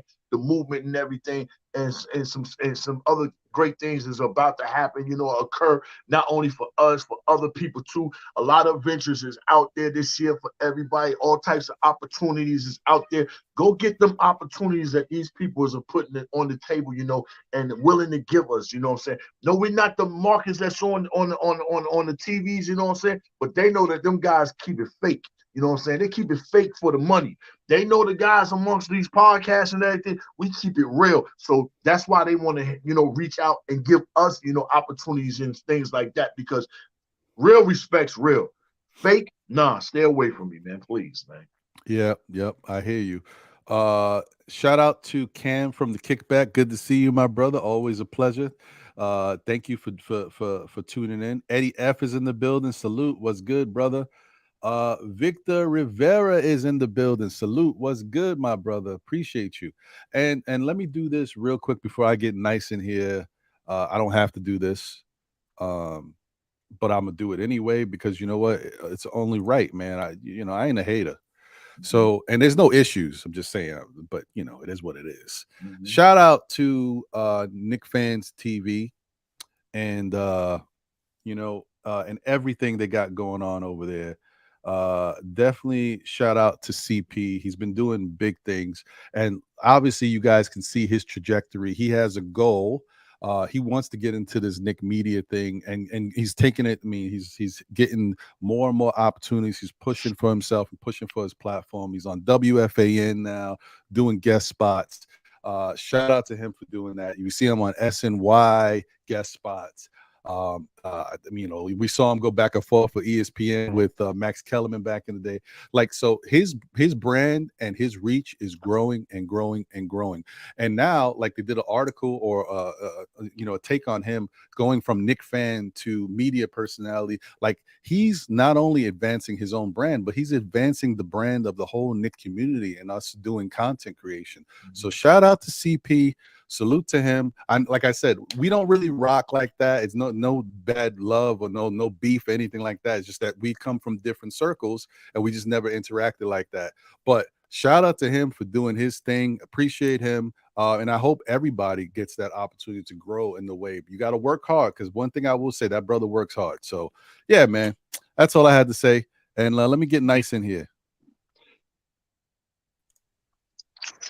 What up, bro? Hey, salute to everybody. How's everybody doing? What's going on, my brother? How you? Man, same old. Hey, I can't get enough of the Knicks content. I'm telling you, I'll be listening to everything, and I love it. Every single time you guys be popping, I'm always on it. Even though I don't be texting, it's because I'm driving and stuff and working. But salute to, before anything, salute to everybody in the chat. Just salute to everybody in the panel. I'm just gonna say this real quick. I understand that RJ is in a slump. And people be saying that I'm an RJ hater. No, I ain't no RJ hater. The thing is that I'll be calling it for what it is. At the same time, if we winning, I don't have a problem with RJ playing that way. You want to know why? Figure it out. At least we got that W. That's what family is here for. We here for you, bro. But at the same time, the only time that we get that I personally get frustrated is when a game is on the line. And I'm going based on what I'm going to say right now. I heard somebody in Knicks fan TV. It was somebody that popped up, and he was saying like, "Hey, listen, I don't understand. Like, RJ was doing good on the fourth quarter, and this and this and that. I don't understand why quickly or somebody else needs to be playing. Like, they should be supposed to be sitting down, and RJ supposed to be coming in. That's where I have a problem. Because the thing is, if we got that W, nobody is saying that RJ is not going to come back to his senses. I believe he's going to come back with to his essence, but we needed a Josh Hart. We needed him, and you want to know why? Because that's what he bringing to the game. Now, if you ain't playing with your heart, you can't be expecting to close out game. So guess what? Turn it up a notch or two. That's what I feel that's going to happen with RJ. Because RJ is not saying that he's a bad player. He's inconsistent. But that's not saying that he's not going to get well. He's going to get right. But now that you have players that is in front of you, that they showing that level of productivity, whenever you have 1 or 2 or 3 quarters, you got to show me something new, RJ. And what you giving us right now, at the end of the day, you did not cause us a loss. So I'm with you. I'm right here to congratulate you. I know that you in a slump. I know that you struggling, but we here for you. If you do that little things, just like JR Boogie, just like Ron saying, we not expecting you to ball out, like do crazy stuff, but do those little things. That little thing that means so much. Once you make those little plays that makes an impact to the whole team, that's where you become special. And that's what I love it, loving even the most of this team. That it has nothing to do with Julius Randle or Jalen Brunson. Jalen Brunson had a bad night yesterday, but was it really? Julius Randle picking it up. Julius Randle wasn't like, hey, buddy, I'm here, don't worry. And that's what I love. This is the type of game that we love. This is the type of game that we've been preaching. This is the type of game that the New York Knicks is giving us. And man, I can't get enough. I can't get enough. Because if Julius Randle is not playing well, guess what? Jalen Brunson is going to be, hey, I got you, buddy. Hold my beer. Nobody is saying that RJ is not going to do it. But RJ, just do those little things, man. Do those little things that you have control, and believe it or not, bro, you gonna be all right. Yeah, I mean, I hear that. I hear you. Listen, he just got to get out of his own head. Like I said, maybe he has something going on. I heard some things. I don't care either way. I heard some things that maybe some stuff going on with him personally. It's life. It's life, young fella. You're gonna go through some things, some ups and downs, but you all right. You're gonna bounce back. He just got to get out of his own head, understand that he's all right. The other thing, guys, is even though when the Knicks made the 4th seed, they turned out to be a good team, right? In the end, the defense, they got hot, but that wasn't really supposed to be a good team, and they wasn't playing like it until they went on that roll. This Knicks team is better than that Knicks team. Way different. Yeah. So RJ's on probably the best team he's ever been on. So yeah. This is new for him too, and he's there's a lot of pressure on the kid. The kid knows that he's been here, and he was looking to be the golden boy for this team, and it's not looking that way right now. And then Tibbs is benching him, which makes it the other thing for a young guy of 22 years old is that not only are the fans looking at you, right? You know that they see how you play, but sometimes the attention is not drawn to you. But now with Tibbs basically kind of singling him out, benching him, no 4th quarter game sometimes, late 4th quarter, no overtime. Like the focus is on you. So now even people who wasn't really paying attention that much, they know, RJ's been struggling. But now, he's not even on the court. What's going on? So now he becomes media. Like now it's like everybody's looking. He's got everything on him now, and the pressure of knowing that Julius turned his whole season around and is killing it, and Jalen is a bucket. Like there's a lot going on there, man. I just know that we gotta understand that the young guy's got a lot going on. He's just got to work through it, and this may not be the year for him, but that doesn't mean next year he can't rebound. And if he doesn't, then we move on. It's just, but don't just give up on people. I would hate for me to have a bad stretch, like me be dealing with personal stuff in my life right now, and I'm not on my A game at work, and my boss knows this, and then my boss fires me. Like, yo, what? I was killing. I've been there like 10 years. I've been killing it on other. I'm having a moment. You know what I mean? Like, I'm just saying, like, that's how I look at it. That's all I'm trying to get at, guys. I truly believe, Ron, that it has something to do with being that two guy. It could be. It could be. It could be. Knowing that Brunson came in and he bowled out ever since, I think he's feeling like, you know something, I might not be it. But that's not the way you should be looking at things, bro. You still got an opportunity. Brunson, the grand majority of fans, they knew about Brunson because of what he did last season. There was people that you even said the name Brunson 2 years ago. It's like, who's that? But that's the thing. It's not about having a superstar. I wish, you know something? I don't want no freaking superstar. If this is the type of Knicks game and the Knicks team that we gonna be having, I love it. I love it because they're playing with chemistry. They playing like they want to play with each other. They pause on that, but you know what I mean. Like they just want to play. They want to play. They want to do something. And it's like Julius Randle, Jalen Brunson can have a bad night, but Hart, damn, Josh Hart is looking like a squirrel on the corner. Like, man, if that ball falls, I'm moving, and he's already moving before the ball falls. It's like everybody in the team is doing that little thing that is necessary to move the trajectory of the team of the team spirit. If you start moving that way, nothing is wrong. I don't need no superstar. And you know how lovely is that, Ron and MJ Boogie, that I'm literally saying that we don't even need a superstar. You want to know why? Because what do you think? That a superstar is not thinking, man, I could be that missing piece. We don't care about you. You think you didn't freaking care about us when we needed you? And now that we popping, now you want to be coming? Nah, we don't need you. Well, I hear you on that. I've always felt that way. Like I'm a big fan of, you know what, these guys don't want to come to the Knicks. Oh yeah, the Knicks are the laughing stock. Oh, it's not sexy to be a Knicks. Ain't nothing happening over there in Knick land. All right, let it be that way. Let us do our thing the way we do it, and let us keep winning. Let's continue to build the way we build. And if anything, if you want to go out and get yourself a star type player, you know, somewhere that hasn't really been recognized, a guy who's been trapped in OKC, for example, you know, maybe. But don't go out there and go jump on the bandwagon and jump. Don't look for the LeBrons of the world. I don't want to say Giannis, because if Giannis, you got to go get him. But I'm just saying, like, the guys who've been winning and been doing that thing, lead them where they at. Yeah, you did your own thing. You decided to go here. You never wanted to come to the Knicks and all that stuff. We don't need you. And we definitely don't want you now when you're older and your game ain't the same. And we know how you wreck franchises when you go over there and put your touches on it. So I stay away from them dudes, bro.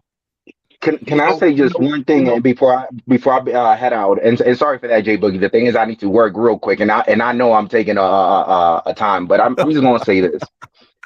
You know, I'm about to be out, Jay Boogie. Don't worry, brother. I'm sorry. Go ahead. Yeah. So I'm just thinking one thing, like we cannot. I'm sorry, Knight. I just want to tell Smoking Nick, I see you, brother. I got you next. We cannot keep on pushing this envelope where people keep on loving the clout that we give them. And by the end of the day, they keep on giving us the back end like, oh, I'm going to another team. But the only reason they said Knicks is because they love the clout. Man, screw that. If we know that you seriously not with us, we don't need to give him no freaking clout. The only one that I really would still want is that dude from Cleveland, because hey, he still said it, and it wasn't something that he could have control. It's something that a team just moved him to another team, but it's not that he didn't want it to come here. And I'll leave it at that. AJ Boogie, I love everything you say, brother. I was hearing you in Knicks fan, bro. Just keep rocking. And Ron, I appreciate you, brother. Stay popping, guys. All right, you got it, man. Already, my brother. I still want my Yankee hat because you ain't sent my Yankee hat, so I wouldn't got me one. I'm gonna send you a text. I'll get you even one better. Have a good one, brothers. All right, man. Take it easy, brother. And just to reflect on what he's saying about Donovan, you know, sometimes being a nice guy, you're going to lose. And that's why Donovan is not over here, because he was being a nice guy. And if Donovan would have went and knocked on that door in that office and be like, yo, ba ba ba ba ba ba ba, by any means, ba ba ba ba ba, send me there, ba ba ba ba ba ba ba ba, he would have got over here. It might have hurt Danny Ainge's ego, but he would have got over here. Danny Ainge might have been doing something he didn't want to do for whatever his reason that he feel, or whatever his reason that he want to make up. He probably still would have got it done. But when you talk about Brunson, the moment that it was said that the Knicks are very interested in going to get Brunson, you know what I'm saying? I said to myself, two things. And these two things allow me to know for a fact that Brunson was going to be our guy. Number one was, we ain't had a point guard for years. Saying, period. We ain't had a floor general, period. We've been on the hunt for one, but ain't really been pushing to go get one. So that was number one. Then number two, I thought about he could be the fourth player that this guy has developed. And who I'm talking about is a Hall of Fame guard himself, Jason Kidd. You know, I look back to what he did with Giannis, how he got his game. I look back to what he did to Middleton, how he got his game. I look back to what he done with Luka in his first year. Then I look back and see what he was doing with Brunson that year. You know what? We got a strong deodorant that came out up under a healthy armpit in Jason Kidd coming to New York, for filling up a position that I know we needed. A point guard, a general, a leader, one who ain't scared, one who, you know what I'm saying, that ain't gonna let the city be bigger than him. I ain't scared of the bright lights. I ain't scared of facing his career, because I want to be my own leader. I want to be my own general. I want my own team. I want, you know what I'm saying, I want to do what I want to do as far as point guard, because I know what I was born and what I can do inside this league. I believe in me when others didn't. You know what I'm saying? And that was really important. And this is why this guy is who he is, and he's standing out doing what he does. But yo, go ahead, smoke, Nick. So salute to you. I'm here. I was just waiting for you to salute to y'all, wonderful brothers. How y'all doing? What you waiting on? I thought you gave it to me. I was just waiting. I was being, you know, I do have patience.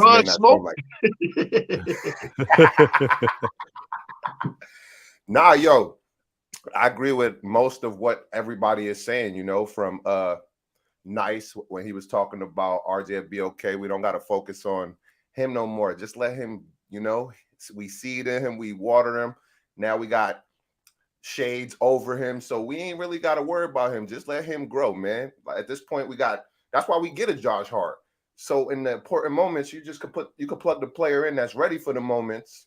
And at this point, he could watch winning basketball, because if you're not going to perform the winning basketball, maybe you need to sit down and watch winning basketball so you know what it looks like and you know what's expected. You know what I'm saying? Okay. So I don't have a problem with him sitting in the fourth and learning, because now he actually learning from dudes that win. You know what I mean? Which you got the Brunson, you got the Hart that's won in college, and then Randall that's get on my back. You already know, get on my back, Randall. I've been saying get on my back, Randall. This is not new. This ain't new. This is old news, old newspaper clippings that we've been clipped out the newspaper. You know what I mean? So y'all already know what time it is. I hear you. Listen. You definitely have been in Julius Randle's corner, so I'm not gonna fault you on that. You've been true to that. Yeah, I mean it is what it is. It's just, and speaking of Julius, because I don't want to, you know, it's not all about. I don't want to destroy RJ. What do y'all think about? I'll start with you, Jay Boogie, and get you smoking, Nick. What's your thoughts about? I mean, Julius going out there and dropping 46, like it wasn't no thing out there, man. Julius was cooking. What you think about what you saw last night, Before Jay Boogie? You start, Jay Boogie, I just want to say, Kuzma, never call my man small again. You ate that immediately. You see when you're dealing with real ones, You got to stand on that stuff you be doing and talking in your body, all of that, right? We were talking body language, right? You do that one thing and it ruins your whole night. I see that. I hear you. What you think, J Boogie? I mean, be honest with you. They say you ain't nice until you do it twice. Double the All-Star. I just got back from Utah. First game, 40 plus. What that mean? In Vandal we trust. Smooth ball. Man, Julius is doing what he's doing. Talk He's in to a, him. you know what I'm I saying? like that. He's in a great space where he is. He's family. He's feeling everything. You heard what he said? You know what I'm saying? I'm my son. I'm a father. I'm a husband. The team. That's what he said after the interview. And he's serious about it. He really mean that. You know what I'm saying? Julius has come a long way, you know what I'm saying, from what he was and where he had to fight and what he had to get through. But that's what makes you a great player. That's what makes you a great competitor. And you know what I'm saying? The thing about him being a great competitor, he's there every night. He ain't got no days off, no games off, no practice off, no minutes off, no minutes restriction. None of that. None of that. Yo, Tom, how long you want me to play? I'm only going to sit down here because you got me sitting down. I can go all night and still play another 40 tomorrow, which is, you know what I'm saying, back to back. That's what we got in Julius Randle. You know he's going to be there. You know he's going to show up. You know what I'm saying? Julius is in a real good space, you know, and it started with a lot. Like I said this before, I'm going to say it again.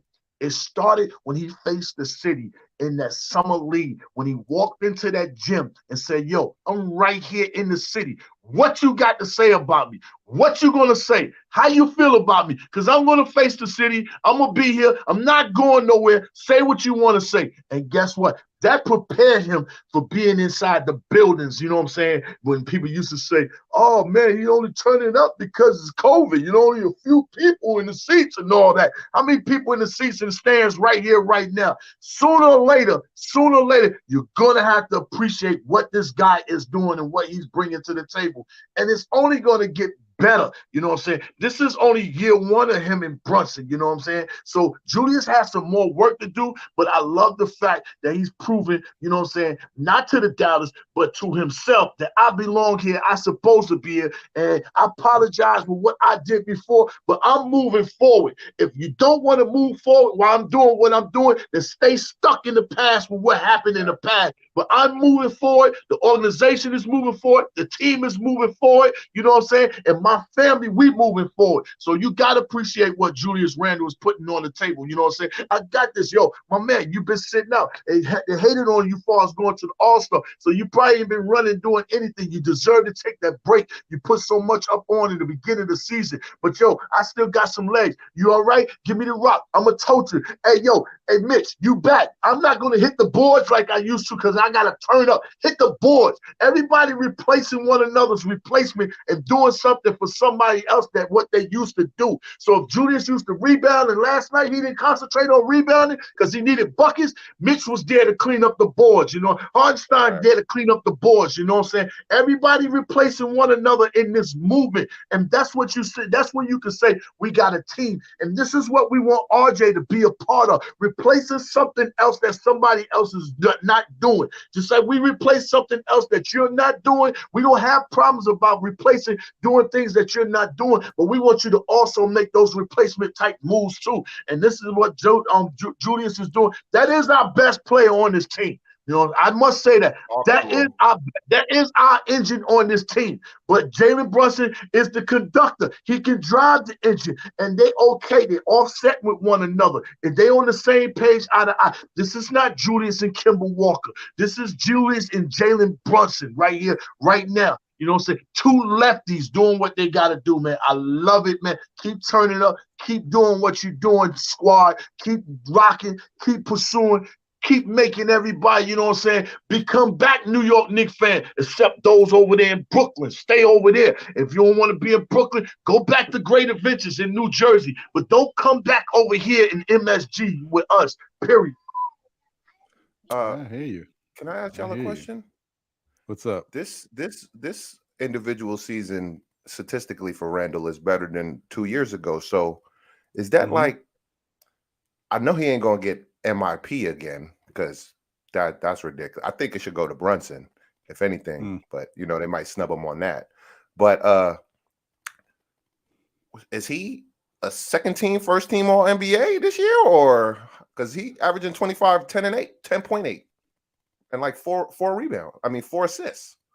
That's better than minus the assists. Yeah, I mean, you know what? That's actually that's a interesting take there, because he may not make first team, but there's a chance he could make second team. I could see that. He's I mean, what he means to this team, and if the Knicks continue to win, listen, if the Knicks continue to win like this and can move up to that 5th seed or even better, but I think the 5th seed might be good enough, and they get a record around 45 wins or better, I think you got to think about adding him to that mix, man.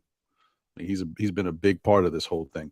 And as much as Brunson, don't get me wrong, I see, I think some people get it twisted. They get a little confused if I say something like Brunson is the reason why Julius is playing this well. I still feel that way, but I'm not taking it away from Julius. Julius did the work. Julius worked on his diet. Julius worked on his sleep. Julius came into the league, into the season in the best shape of his career. Julius has been great, and he's been a better teammate. That's all Julius. I'm just saying Brunson being here is taking a little bit of the pressure off of Julius. And it's not like Brunson is just here and he's all right. No, Brunson's been here and he's been killing.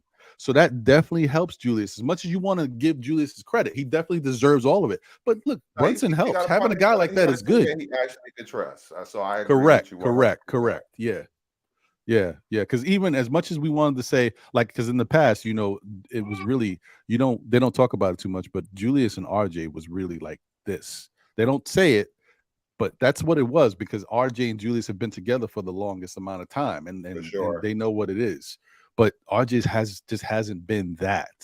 Like when all the weight's coming on Julius, RJ hasn't picked up enough of the slack so that the eyes can be off of Julius. Like Brunson is doing his thing. So yeah, I'm with you. And I didn't want to cut you off, Smoking Nick. You were gonna say some stuff. No, I just feel like RJ just needs to take that shade right now and grow properly. You feel me? If they shade it, because I know what it is last year was tough. So this year RJ's being held accountable because he just got signed and we didn't get D Mitch. So that's why people are really holding him accountable.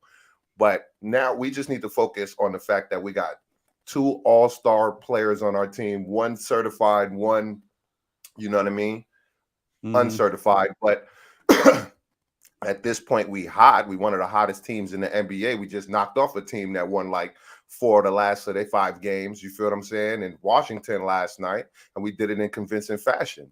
You know what I mean? And it might not have been a super blowout like the previous game, but I think I like the direction we're going in. And I shout out to Tibbs, shout out to Leon and them, and shout out to the Knicks City dancers. I hear you, brother. I hear you. I just want to ask, where was you know what I'm saying? Bazinga's at? All that what you did in the first half, 19, 20 points in the first half, showing out, slapping, feeling all that. Where you was at in the second half? Come here. Let me sew that up. Get on this machine. Let me close your mouth up. You know what I'm saying? You've been doing a little bit of talking. A real one got at you last night. And I love that. You know what I'm saying? Julius stepping up to the plate. Hold up, let me turn up, do it. He was everywhere on that gym floor. If it wasn't the trade, he was driving the dunks, you know what I'm saying? Everywhere on that floor. But the thing about Julius, he ain't got so much to do, you know what I'm saying? He ain't gotta make decisions, he ain't gotta make choices, he ain't gotta be the creator all the time, you know what I'm saying? That allows him to conserve energy to be able to do other things, you know what I'm saying? You laughed at me, I don't belong in a 3-point shootout. No, I'm here because I hit a lot of trades, but that's not my thing. I'm not a shooter, I'm a scorer. It's a difference from a scorer and a shooter, you know what I'm saying? You can't compare a Reggie Miller to Michael Jordan. You can't do that, you know what I'm saying? You can't compare Ray Allen to Kobe Bryant, you know what I'm saying? It's a difference between scorers and shooters. Shooters are good, but when it's time to score and get a bucket, clear it out, move, get out the way, give me the rock. That's what Julius did last night, and he brought us home, you know what I'm saying? All the way back to today when we got another game back to back. Shout out to everybody on that 1973 team. We playing homage to y'all today for the great 50 for 50 years, you know what I'm saying, since we won that chip, you know what I'm saying? And shout out to those guys that was on that team. Shout out to the guys that passed away resting in heaven, you know what I'm saying? And shout out to the Knicks, you know what I'm saying, giving some love and some, you know what I'm saying, some love to my high school coach, Ron Niclario, Benjamin Cardoza. He was the ball boy on that 1973 team. And they also reached out to him and gave him a 1-and-1 for him to come to the game, you know what I'm saying, till later notice, man. Shout out to the Knicks doing that for my high school coach, Ron Niclario, man. Real legendary guy. Real quick, I'm gonna share the story and I'm gonna be mute with that. You know what I'm saying? And 1958, you know, on the 20th, Dr. Martin Luther King was in Harlem. He was doing a book signing. While he was doing the book signing, he was stabbed, you know what I'm saying, in the chest by an Afro-American woman, and he had to be rushed to the hospital. When he got to the hospital, the blade was still inside him. The doctor pulled the blade out, you know, and it was said that, you know, if he would have sneezed or coughed, he would have lost his life. The same time, you know what I'm saying, he pulled the kidneys out and gave Dr. Martin Luther King more life, 10 more years of living, more history, more of a leader that, you know what I'm saying, we had. So I just want to celebrate that story with y'all, you know, of Dr. Martin Luther King. The doctor that did that, his name was Emil Niclario. That was my high school coach's dad, you know what I'm saying, from Ron Niclario, from Benjamin Cardoza. So I wanted to share that story with y'all, you know, for a moment on some history, because this is February. Even though it's the shortest month of the year, even when this February is over with,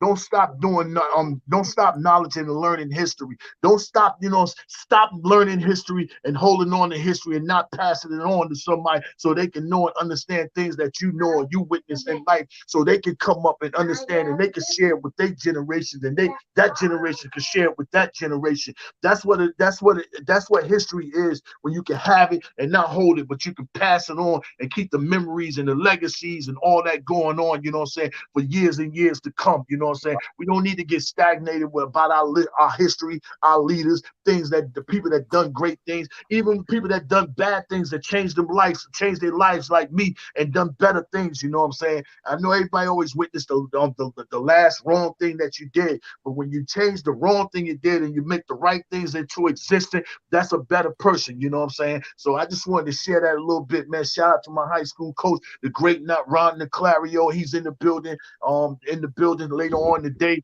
We in the building celebrating. That's not New Orleans. Don't let them walk up in our building. This is too big and humongous of a day. And I know the building is still on the fire. You still got the mic up on the stage, you know, for what Nas did last night. The building's like, it's crazy right now in New York right now. I wish I was there, but I had to make sure I was in Atlanta, you know what I'm saying? Getting that love and getting that from Mitch inside the tunnel, you know what I'm saying? I ain't need nobody to tell me. I called Queen, don't worry about that. I talked to Mitch. He told me, I asked him, your monster, when you coming back? He said, I'll be back the 24th. You know what I told him, you know, face to face? That's a special day in my life, because yesterday that was my mom's birthday. She resting up in heaven, you know what I'm saying? So this is my first mom's birthday without her, you know what I'm saying? With her being on the earth. But I thank everybody that helped me through the situation at times, you know, through my mom, and helped me get through yesterday. Y'all didn't even know what I was going through, but I was dealing with a lot, you know what I'm saying? But I'm happy. I'm turned up, man. Let's go, New York. Let's go. Condolences, my brother. Condolences. No doubt, baby. I'm not gonna lie, man. You solid. You more solid than Oak, bro. Real talk. Word. Yeah, man. You ain't gotta say a word. He talking about the Oak tree. He ain't talking about Charles Oakley. Don't get it twisted. Yeah, real recognize real, bro. You appreciate you, Smoke.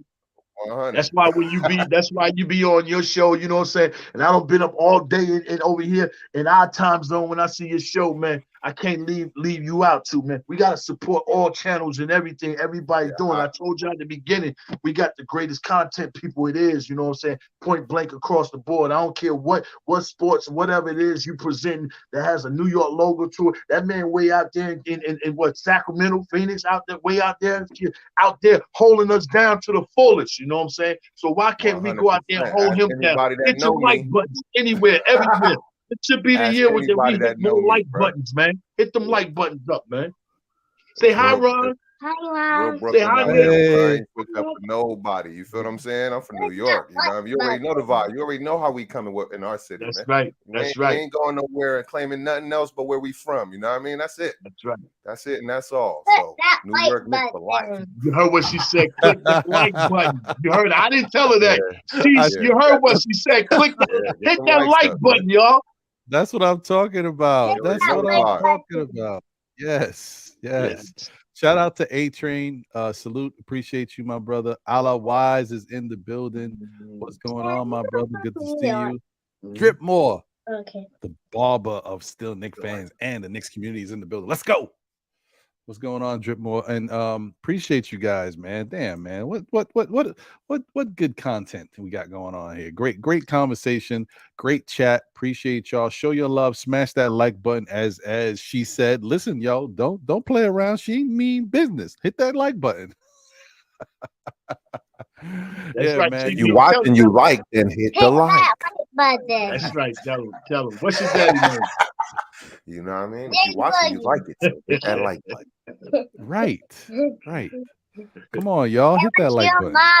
Not begging. It just gets it in the algorithm so we can see Ron more, and then his friend John. Ron and John love it, right? And yes, and we want to see them more. We want to see them popping up in our algorithm and our, when they come through with the content. This is how that happens. You feel me? If you like watching it, which is clear, because I'm always here and I always see y'all. You know what I mean? Appreciate you, brother. Appreciate you. You're Yeah, that's all we want. That's all we want. Rock me. That's 100%. I hear that. Listen, man. I understand how it is in this Nick community, man. We got a lot of good content creators, man, that do their thing, and it's just all about showing everybody love and support, man. Yeah. And it's shout out to I want to say shout out to somebody because they're doing good stuff as well. And I mentioned them the other day on the NBA report, and I butchered the damn name, man. I'm like, what is wrong with me? Shout out to Organic Nick Fanatics. I did it again. Sorry, Organic Fanatics, because I see Nick in it because they're clever on that. They wrote the org part, and then they put Nick, so it's Organic Fanatics. And I keep throwing Knicks in there. My bad, man. But shout out to Organic Fanatics. They've got some really good content. They're up and coming. And I remember how it was when John and I first started this thing, and the love we got from the Knicks community, the support from everybody around. So I want to do the same thing for you guys. And I don't know if they're going to watch this, but I will reach out to them at some point to get them on the show so they can talk about their platform and get more eyes on them as well. It's only right. That's how we got our thing going. And so, I like to give that opportunity to everybody that I come in contact with. So shout out to them. Let's see. Let me see here. Okay, here we go. All right. So here's the thing, guys. Now, I don't have the defensive numbers to back this up, okay? But I'm just my eye test, and I do know that there was defensive numbers of Quickly and Grimes together, and I think they were like the top 3 in the NBA as far as a duo playing defense. But my question to you guys is, do you think that Quickly, Josh Hart, and Grimes can be the best defensive trio in the NBA?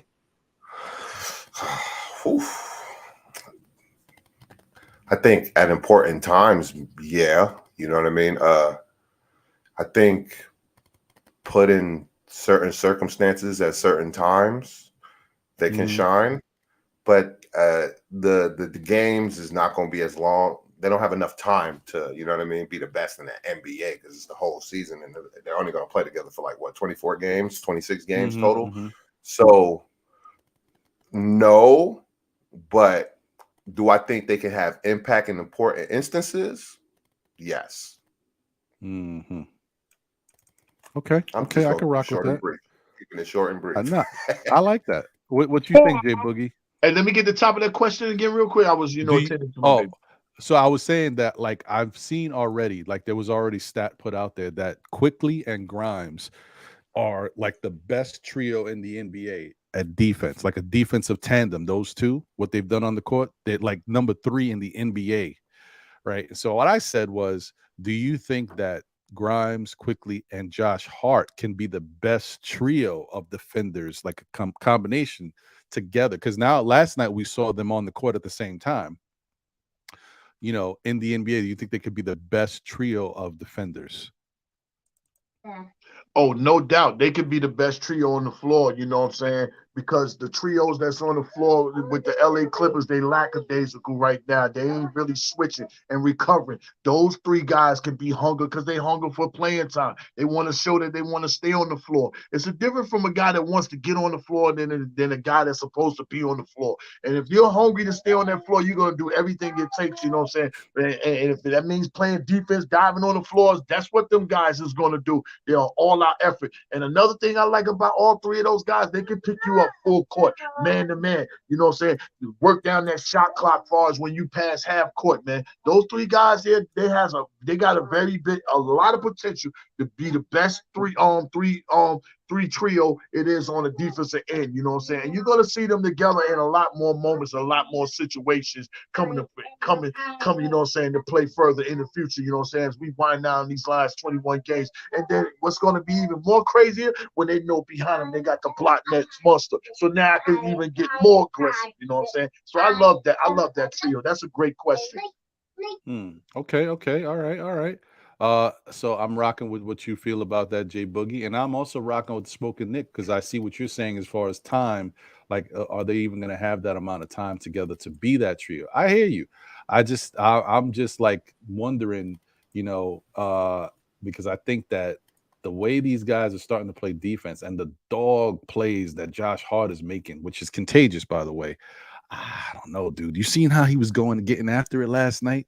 You see how he diving, throwing his whole body out there to get the ball? Yo, man, come on. When's the last time we had that? It's been a minute. I'm loving it. I'm loving it, bro.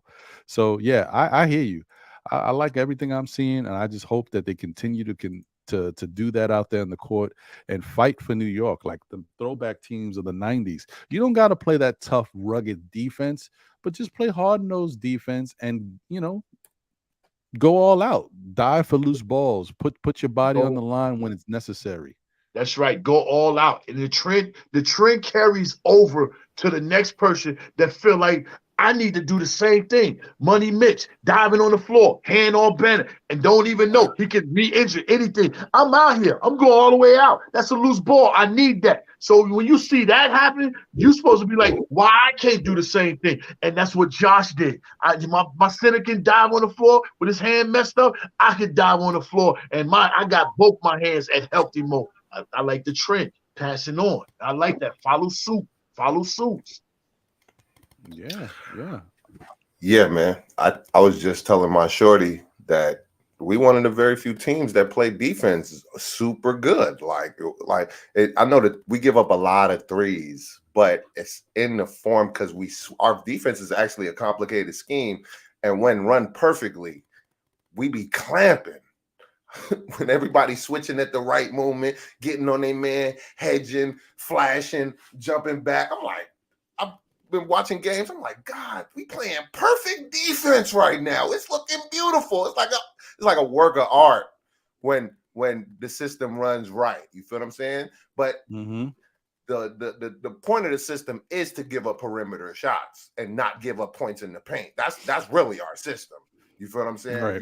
You know what I mean? Thibodeau would scream on you if you give up too many threes because you staying a little too far and worried about. I get it, but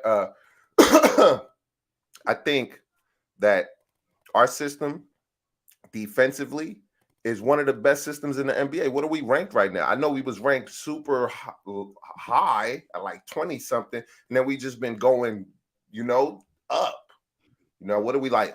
Last time I heard we was like 18th. I haven't checked. I should check. But what are we at? What are we at now, Ron? I'll tell you right now. 1 second. Let me see what's going on here. Let's see what we're doing here. That defense is turning all the way up, man. It's crazy. You heard him say last night the Knicks have the most 100-point games in the league this year. They said that. I heard it. So along with us scoring buckets, Imagine if we stop you from getting a bucket. You'll Hold be on, let me like, check you one know more what I'm thing. saying? You'll be like Arsenio Hall and McDowell's with the mop in the bucket, trying to mop. Hey, all right. Yo, So you gotta take the mop out the bucket, man. is it two? Okay, here They we got go. the Big Mac. We got the McDowell Mac. It looks like we are ranked 12th overall in defense. In Wow. overall You see what I'm defense, saying? so we 12th. From like 24th in like 2 weeks. You see what I'm saying? Look at that. Mm. Look, man, I ain't gonna lie. I gotta say it, man. Leave Tom Thibodeau alone. You Leave need him an alone. old school coach in your life that's gonna yell at you and get right. These players make enough money. Somebody got to keep it real with them. You feel what I'm saying? And Tibbs is that person that's gonna keep it real. If you don't want to play defense, you can't play for me. Period. Mm. So, Oh, and just to give you guys a little, I didn't mean to cut you off, but I don't want to Go forget. ahead. Just Sure. to give you guys a little bit of context, right now we're ranked 12th overall in team defense in the NBA, and in the last 3 games we're ranked 5th. So yeah, the Josh Hart thing and has definitely made see, a that's change more for this Knicks context team. of how we Yeah. just we're turning into that team that nobody wants to see. You feel what I'm saying? Kuzma made that little gesture. We took over the game.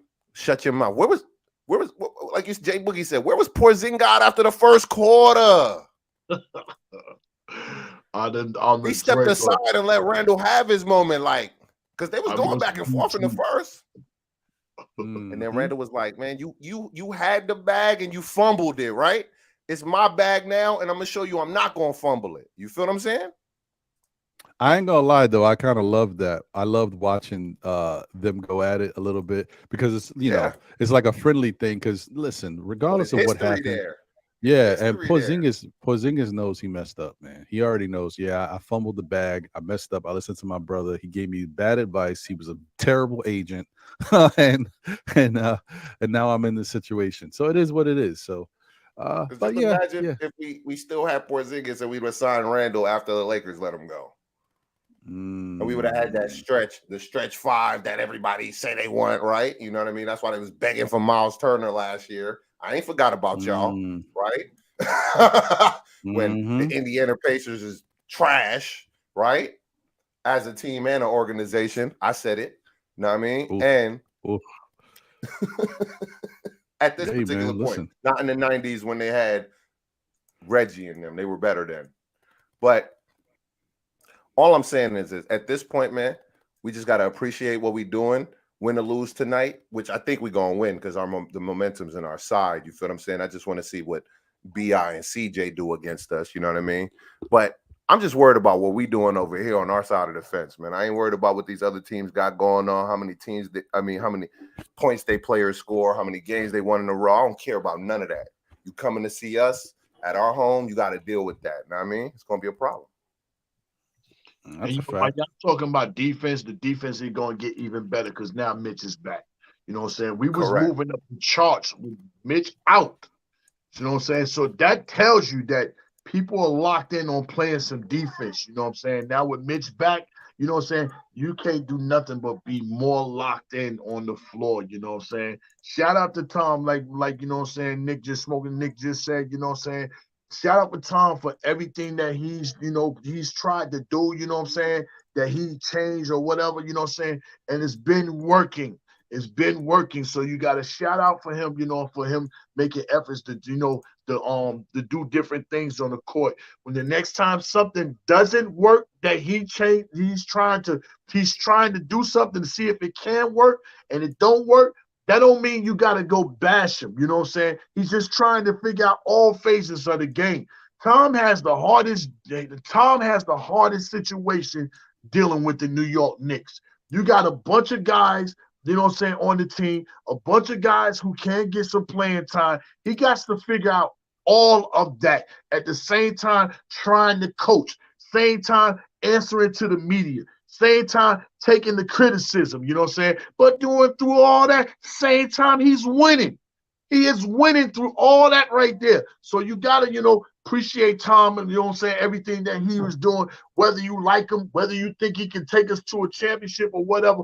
But for this moment right here, right now, with what we got going on, Tom is the best thing that we got going on as far as being on that sideline. And also shout out to Rick Brunson for some of the things that he's doing. You know, I love to see the fact that, you know what I'm saying, because I was wondering when was he going to be able to separate the situation from me being assistant coach and me being a dad on the floor, you know, with my son, you know what I'm saying? But he's taking everybody into, you know what I'm saying, into position. He's talking to all types of players. He's reminding him, he's telling them things, you know what I'm saying, what he's seeing on the court. And I know he got something to do with Quickly game. I know for a fact he's helping him out with his game because he's a guard, you know what I'm saying? He was on that last championship, that 99 run. He was a part of that too, you know what I'm saying? Cool with the little baby fro, you know what I'm saying? Yeah, Rick, we remember you, man. So, you know what I'm saying? Shout out to what Rick Brunson is doing. Shout out to what everybody is doing, man, because everybody got their hands in, you know, as far as 7 games above right now.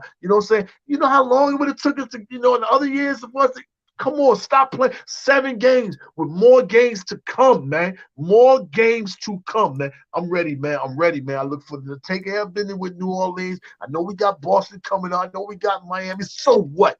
So what? So Deal with what? us. Y'all got us coming up too. You know what I'm saying? And on it. And on it. Get down there, man. Get down there. Yeah, we just knocked you off without Mitch. We just knocked you off without Brunson. So now you got to adjust to that. We know you got Kevin Love and over there. You got blown out without Giannis on the floor last night. So, man, stand up, New York. I don't care nothing about the sunny, the beaches. You know what I'm saying? Woo, I love. Oh, let me show you. Chill, Jay, chill. You funny, bro. Oh. You gotta make sure, you know, and you know, happy wife, happy home. There you go. There you go. Ain't no lie there. Yeah, man. I hear you, brother. J Boogie, you funny. I'm with you on that, man. Like, listen, they just got to go out there and do the damn thing. Don't let nothing interfere with what we got going on. We are our own team. Everybody. And I got to tell you, the one thing I really love about this Knicks team is we always the underdogs, and they use that. That fuels them, man. And I think this is why we get the best. We get the best out of them when they going good and they feel like their backs are against the wall and everybody's counting them out. It's a beautiful thing. Honestly, some teams need that. Some teams need that extra thing. Yeah, okay. Yeah, you ain't worried about us. That's okay. We'll show you. I love that. I love that when my team is like that. So, yeah, I hope the Knicks continue to be that way and continue to take it to these teams around the league, no matter who they got going, you know, who we going against and who they got playing. Shout out to Ricardo. Appreciate you. He said, what player can we go after in the summer at the 3 spot, being that the spot biggest need is, that's where our biggest need is at. He said Cam Johnson or Joe Ingles, or go all in for Chris Middleton. I'm going to tell you right now, stay away from Uncle Chris. Because he's playing like he Uncle Chris, bro. He got that injury bug has hit him. He looked like he been out there for 20 plus years, man. The guy is a good player. People always trying to grab other people to mess up what we got going on. We already got something good going on, right? Just appreciate what you have until it don't look like what you looking like. You always, I get it. It's foresight. You're trying to look further. I get that, right? But sometimes you just got to appreciate what you have and stop trying to mess up the chemistry and the feng shui of what's going on. Something's already building. You feel me? Like I said, Randall the train, right?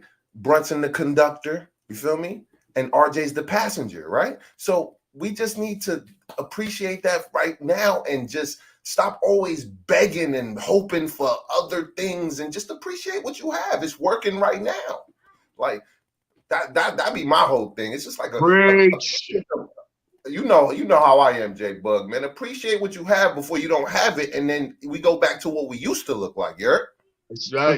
Agree. But I look, I'm not mad at us bringing in a nice piece to fit that third spot, that small forward spot. But I agree. Sometimes you don't need to shake it up. We're not giving away RJ's spot, at least not this year. I'm just telling you, whether you like it or not. That's RJ's spot right now. You heard? He'll get it together.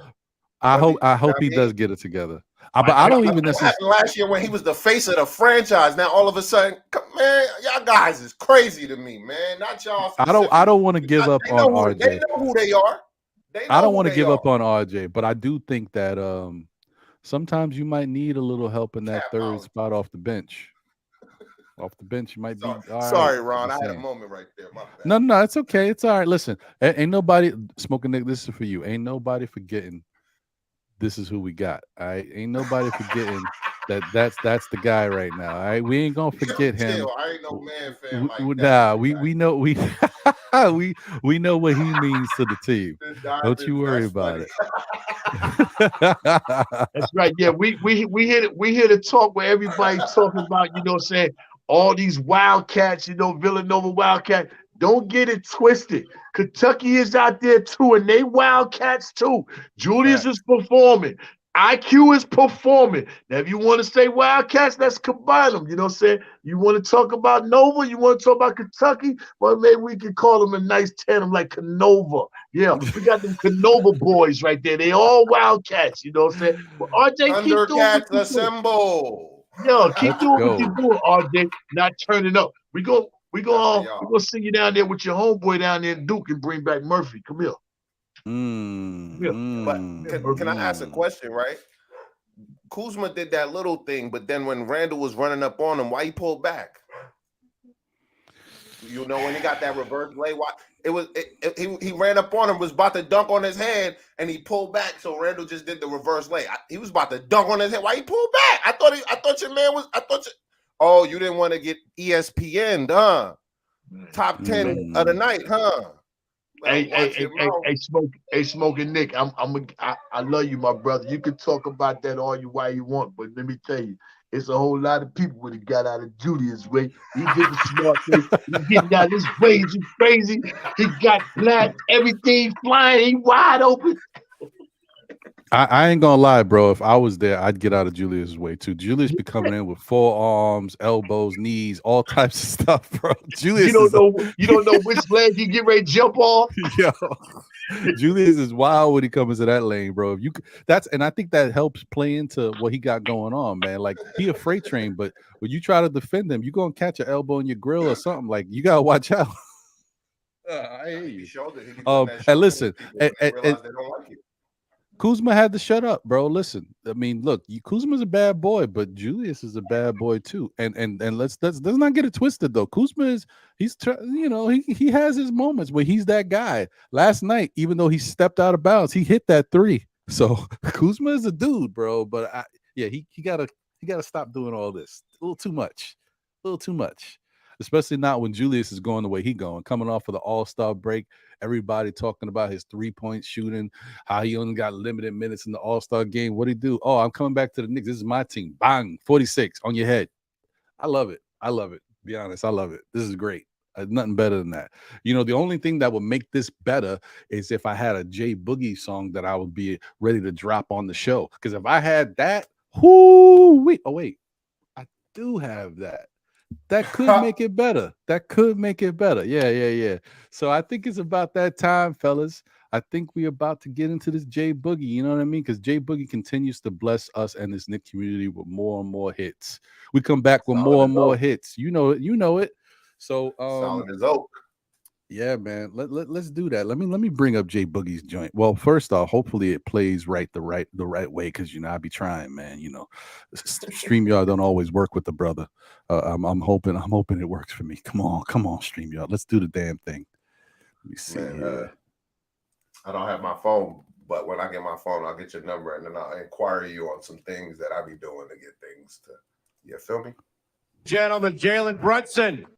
Oh yeah, it's working. Okay, we good. All right. Come on, yeah, man. I hear you, brother. I hear you, Spoken Nick. All right, let me get this right. Let's see here. All right. And I don't want to miss anybody. Did I shout out? I don't know if I did. Let me shout out to D-Raz in the chat. I don't know if I shouted you out, my brother. You know, it's always love. Ross Fly. May 4th is in the building. What's going on, brother? Good to see you as always. Okay, I think we're good. All right, let's hit this. It's not a premiere, but it's a new joint because the Queen premiered it and I was rocking with it when she dropped it. So definitely check this out. Another J Boogie, hit. Another one to add to the book. The J Boogie mixtape of songs that he's dropped since he's been doing this is incredible. The catalog is nuts. I gotta reflect. For the love of the game, they premiered it off top. I gotta reflect. Okay. Yeah. Oh, my bad. I did not, and I haven't seen For the Love of the Games content this week. I've been kind of busy. Shout out to them. My bad. So yeah, man. Definitely shout out to everybody in the Knicks community. Sorry. No, I was gonna say it's a premiere to those who haven't saw it. So it's exclusive. There you go. It's new to you. There you go. It's new exclusive. to you. Yeah, for sure. All right, y'all. Let's hit this new J Boogie. This is called Point Guards. Let me say what the YouTube is saying. Let's see what he be talking about. Welcome to New York. Thank you. Thank you for having me. Now, your dad was on the Knicks team that made the '99 finals. What would it mean to you to be part of a group that returns the franchise to that type of glory? That mean a lot. I gotta skip to my Lou. Don't it sound so beautiful? Yes. I'm on my Cardozo right here. Shout out to the greatest high school coach ever, Mr. Ron Niclario. That's him. This one here is for all the guards, the great guards from the city of New York. That's right. Ones that made it to the league, ones that didn't make it. I'm bringing back the point guards to the city where the legends are from. Right here in New York City. Right here. That playground, Rucker Park, New York City, where the handles are from. They come from New York City. That's right. Riverside Gauchos, sneakers making echoes. Skirt, skirt. Sneakers making echoes, oh no. We make music where we bouncing that ball. Don't be the one to get shook, slip down on the court and fall. Where I'm from, your ball handles had to be thorough. I show it off to boys and girls like Dwayne Pearl. The moves and odds from the crowd mean that boy sick. I'm both-handed, go left, right like Rod Strickland. I don't care about your press traps, don't bother me. I'm coming to America like Greg the Boo Harvey. You know me, my talents be that gift. I put subs in that Volkswagen Jetta, pull off like Kenny Smith.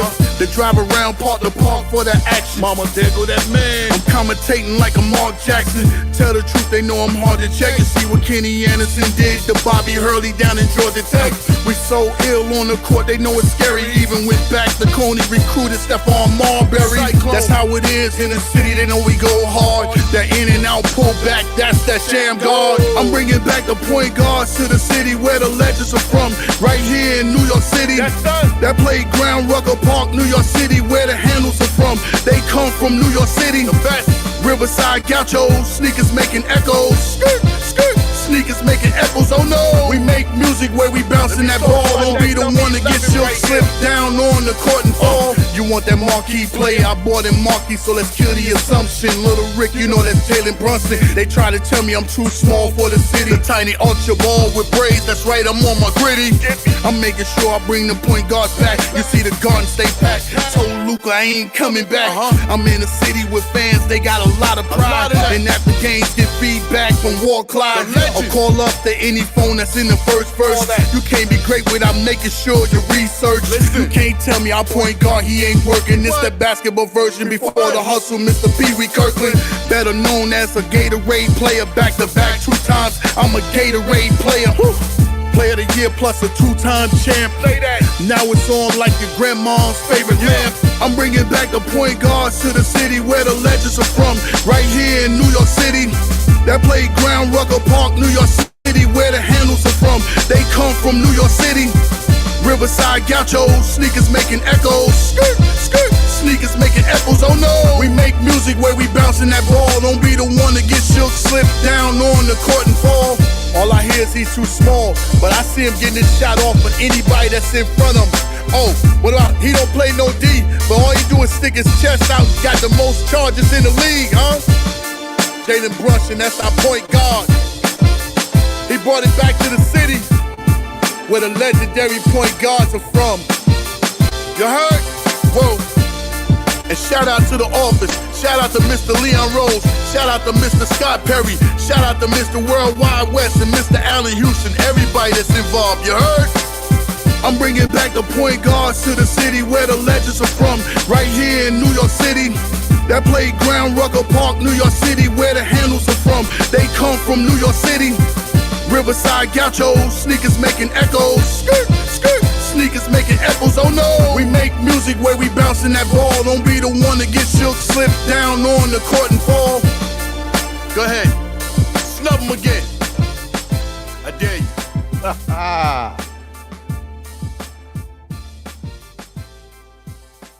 Yeah. All right, that's another one from Jay Boogie, y'all. Let's go. Give it up to my guy, man. Continue. Email me that, Jay Boogie. Let's go.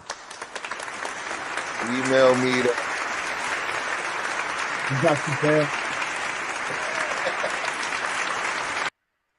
Yes, man. That's dope, man. Appreciate you, Jay Boogie, as always, man. Real talk. You're always doing it, man. Always usual. doing it. I mean, with the Knicks hits what he usual, does. man. Real talk, That's what man. he does. It's what he does. Knicks God, Just man. Knicks God. Pencil him in, man. Another one. Man, Nah, I it's worked the hard. truth, man. I worked hard on that music, man. I got 1973 on deck. 1973 is on It's deck. hitting different. It's not like you just talking about it and it's not hitting. It's not touching you, man. You being very specific. You being, you know what I mean. Your subject matter. I love it. I love it. Me, I gotta get me a DJ Khaled drop. Another one. I'm gonna need that for Jay Boogie, man. You muted, Jay Bug. Oh no, he wasn't talking to us. He was talking to my baby. I see that. I know that background love, Jay Boogie. I know. Imitating Jay Boogie. She thinks she's Little Boogie, and so that's my love. Yeah, well, you might have heard I slightly, but I really I stand on it. I've been trying to reach out to Ralph. Yo, stop playing. Let's do something together. But he act like he's too big time. Dude, you only did something for the organization. I do it for the fans. We could do something and it could be crazy in both eyes. You know what I'm saying? I can help you far as, the crossover. You know what I'm saying? Well, you can help me far as the crossover, and I can help you far as the underground. And then we both be there. But he act like he ain't got no say so, like he's not interested. So he gonna make me he gonna make me call him out in the verses. I call you out in the verses because I got them things for days. You know what I'm saying? Don't come for him, Jay Bud. Don't come for him. Yeah, he just ain't got the vision that you got, man. He just ain't got the vision, man. Yeah, I know that. But yeah, man. Some of us. I don't gotta wait on Friday. I do it every day of the week. I heard that. You know what I mean? Every day.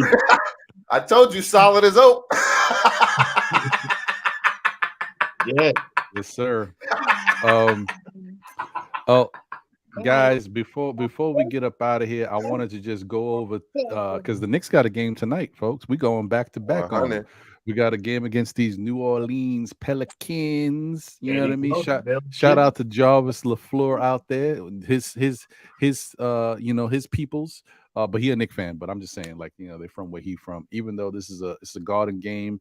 And shout out to Ron St. Fleur. Appreciate you, man. Thank you for tuning in. I think this definitely might be your first time that I see you in the chat.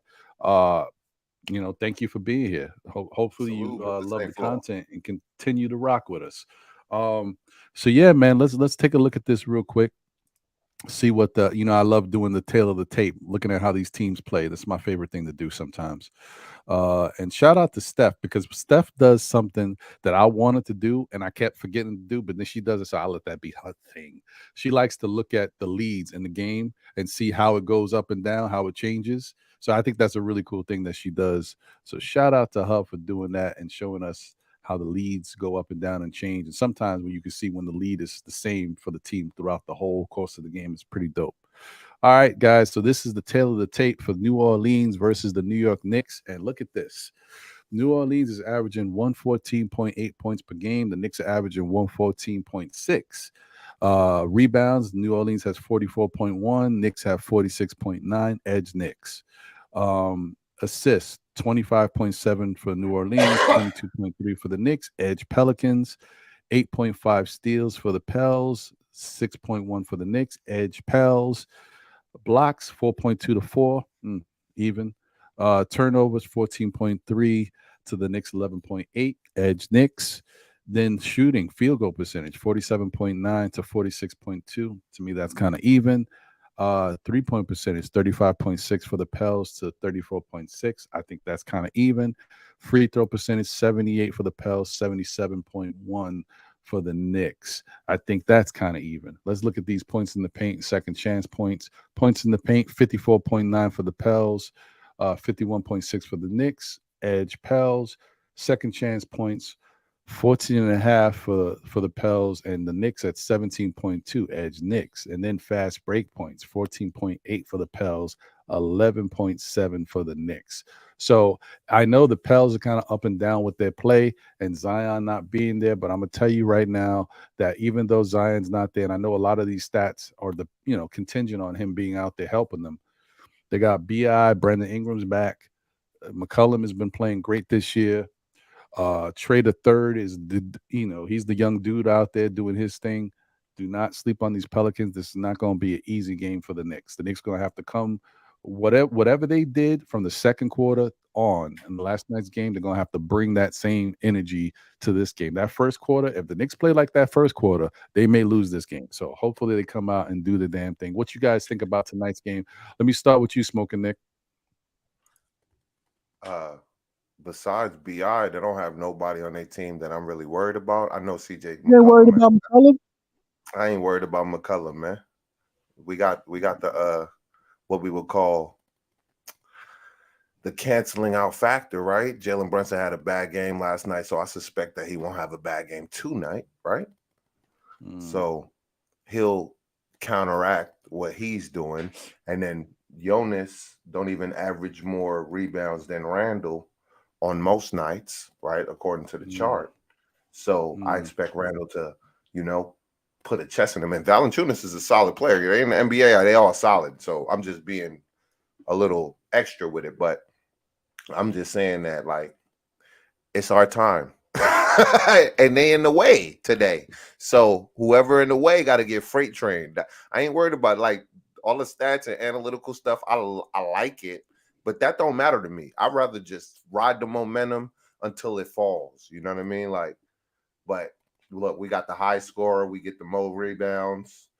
We got the person to get the most assists in Jalen Brunson. The only thing on the chart that we're not, all right, they get more assists than us. They get more steals than us and 0.2 more blocks than us. And they have more turnovers than us.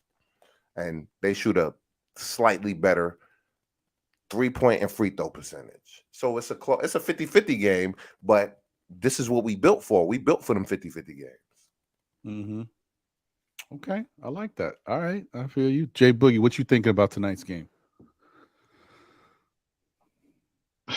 What Tony Montana say? Ain't nothing you can do to me that Kasha's not already done to me. What I mean by that, all that length and extra long arms you got, I seen that in Toronto. So that don't faze me. Right now we in the building. There's a lot of things going on today in our building. A lot of historical moments, history, everything. We got a lot of legends in the game, a lot of legendary families. Everybody, the building is the building will be attendantly sold out today. It's a difference from being sold out and you don't show up to the game, but the attendance will be completely sold out today. I don't care about New Orleans. I look for us to handle our business, do what we got to do today, you know what I'm saying, and continue on winning these games. It doesn't matter what you're going to throw. It's about our team, how the team come out and play. RJ, how you come out your door today, you know what I'm saying, it's going to carry over to what you bring into the locker room. How you rub on in the locker room is going to carry on to what you do on the layup line. Let us know you're ready to play. Julius, I need you to continue on turning up. Brunson, you got your legs up under you. Josh, I need you to continue on doing what you're doing. F it. Quickly, I need you to continue on holding the fort down when you come in the game. Grimes, continue on. Shut it down. I know you on that little dude from New Orleans today. You checking McCollum today. Handle your business. Mitch, continue doing what you're doing. Windex in the glass, cleaning it up. Putting your offensive back. When he get it down low, in Queen's favorite word, it's a finish. It's a bucket. So I need everybody to continue on doing what they doing. on. You know, don't be afraid of the moment. It's big, it's huge in New York, man. But y'all in the way, like this, Smoking Nick just said, you in the way, trying to get out of the way. You know, I got other business going on, bigger teams to see, bigger fish to fry, and I got the grease. I like that. I like that. Yeah, I'm with you, man. I'm with you. They're just another bump in the road. We just got to get over that hurdle. And I really feel like, even though I'm telling you that the Knicks they can't take them lightly. They got to go out there and do their thing. I have every confidence in the world that the Knicks can beat the Pelicans tonight. I just want them to play the way they play. Don't shortchange your effort, your skills, none of that. Give it all like you have been. And let's just get another victory and keep this streak going, because I think the Knicks can run off a good amount of games here. And I know I said that, and I know we play Boston Monday. I think I don't care. Wednesday. I'm not. Is Oh, it it's Monday? Wednesday. Oh, my fault. I thought it might be Monday. Okay, if it's Wednesday, even better. We need a little more time before we get into that Boston flow. But it might be Monday. Monday, don't we? I think it is Monday. Might be Monday. Yeah. Let me see here. Sorry. Pull that up. Monday. It's Monday. Yeah, we got Monday, Boston, Miami. We got some games coming up, man. Yeah. I ain't scared.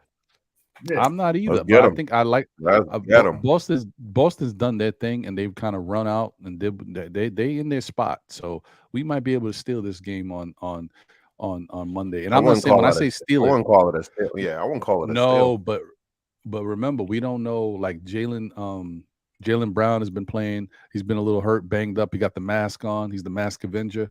And sometimes the Boston they don't show up. They don't show up sometimes. Hit him in the face. Yeah, man. You know how we done back in the day? Boom, take that with you. You should have been in the All-Star game anyway, wearing that black mask. Take that with you. Yeah, you see, the J Boogie definitely give you them '90s Knicks flow. He's a giant fan. He knows the Lawrence Taylor days. I'm like that too. Solid as oak, man. Like, you feel me? Oh yeah, your ankle hurt. Sorry, damn, I just happened to kick you there. Apologize. Oh, it was an accident. Man. It was an accident. It wasn't. Listen, man, there's not too many guys like that in the league anymore. But there is one on Memphis. Everybody hates him. Like everybody hates Chris. But that's what's his name on Memphis again? I keep forgetting his name. Dylan Brooks. Dylan Brooks. Yeah, everybody hates Dylan. I know exactly what he was talking about. He a snake in the grass, B.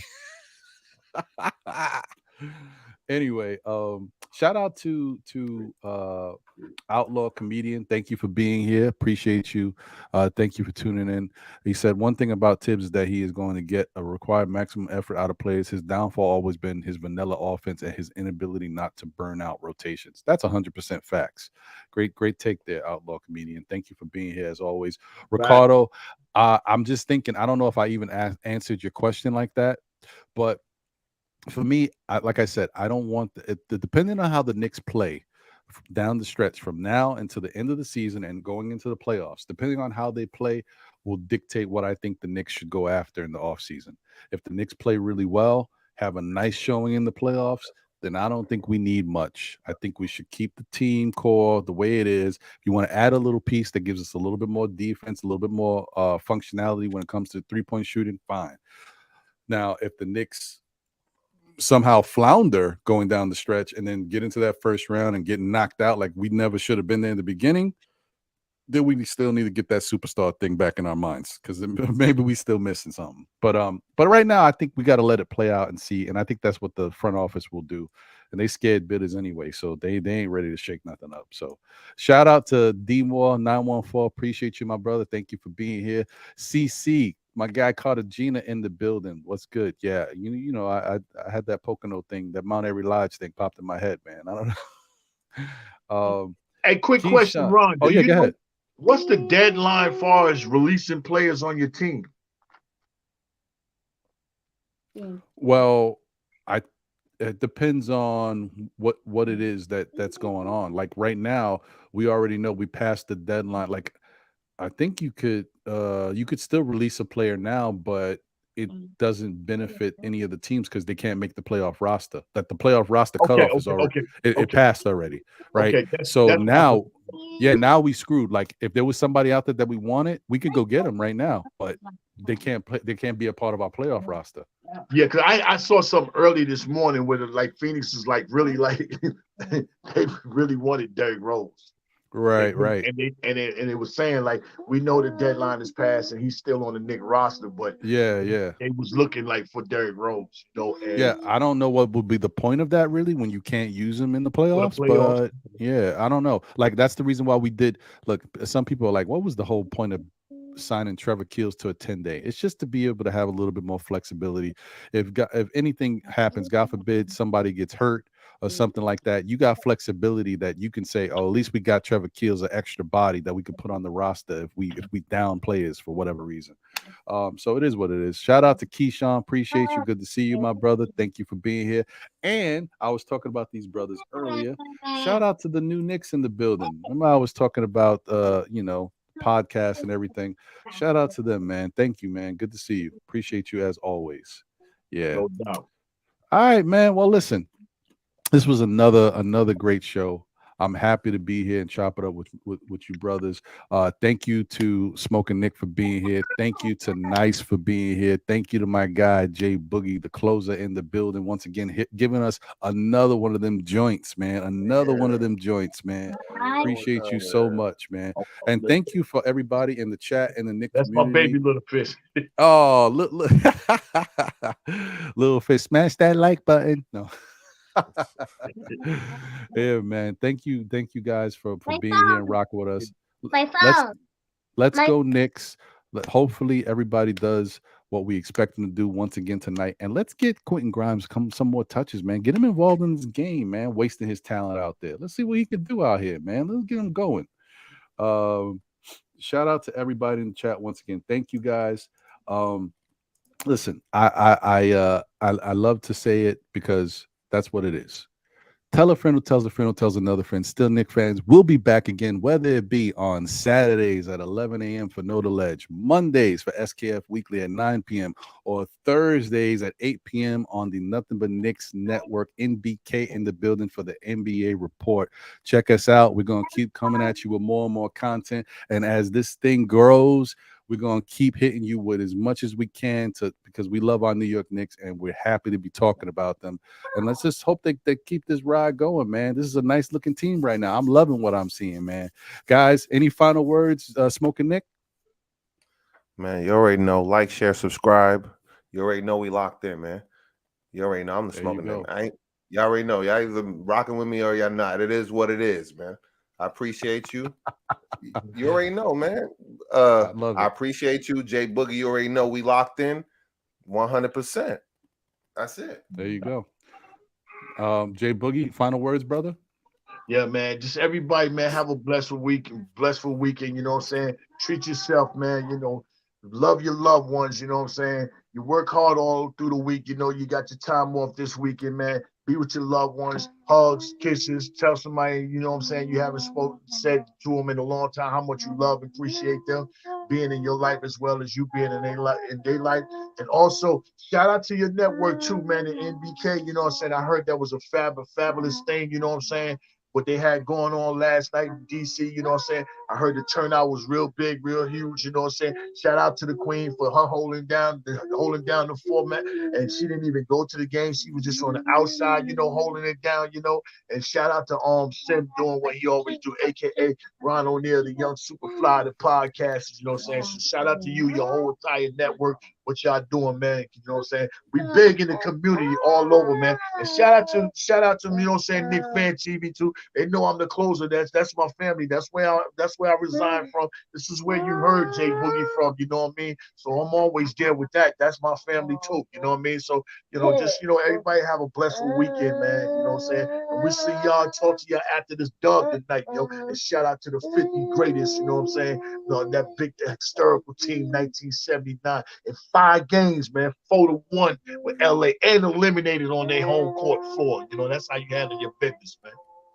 Think about that. Isn't that interesting that the 50 greatest, the 50 years ago, what the Knicks did, And this is also the 50th year of hip hop. You know what I mean? That says something, man. That says Talk something. your talk, Ron. Talk your talk. Something going on there, we ready to man. go another 45 minutes. Hold up. Nobody leave chat. Re-hit the like button. Yeah, man, there's something going on there, man. I'm just saying, like, you know, connecting them dots. You never know. Listen, it's a beautiful thing, man. And shout out to everybody. The whole Knick community is jam-packed with content. Smoking Knicks show is one to watch too, man. I tuned in the other night. I was watching it, and I fell asleep because it was late for me, man. But I was watching. I be going ham, appreciate Ron. you, I'm my brother. sorry. I do be going ham. Nah, you gotta do what you gotta do, man. That's your show. That's why you here. That's why you here. Listen, thank Man, you they know the guys. clouds is real back there. They know your title, man. They know the clouds is real. The Smoking Knick, man. For real. Man, He's with all the smoke. Yeah, we don't want everybody to be the same, man. Do the same contents and everything. You know what I'm saying? Then we won't have great conversations, man. You being you, that's what draws us more to you, my brother. And you being you, that's why we're gonna help you get to where you need to be inside this community, my brother. You know what I'm saying? We don't want nobody to be the same. We want everybody to be different. So when we do get together, it's a different conversation. It's a different answer. You know what I'm saying? From a different city or a different state. All want the same thing. A New York parade. That's what we want, man. So yeah, man. Yeah, and there's a lane for everybody in this community. That's a fact. There's so much untapped stuff that's still out there that we ain't got our hands on yet. Yeah, man, there's a lane for everybody here. And definitely what Jay Boogie said, shout out to NBK, man. That they put on another great event. Yes, I was sad that I couldn't make it, but y'all already know why I couldn't make it. But it is what it is, man. They're gonna do more in the future, and hopefully I'll be around to get to those. But yeah, man, great show. Thank you to all my guests for being here with me. Thank you to the chat. Thank you to the viewers watching out there. We'll catch you on the next one. Let's get this Knick victory and keep this thing going, man. We won 4 in a row. Let's get 5, man. Let's get it going. I love it. We out of here. I'll catch you on the next one.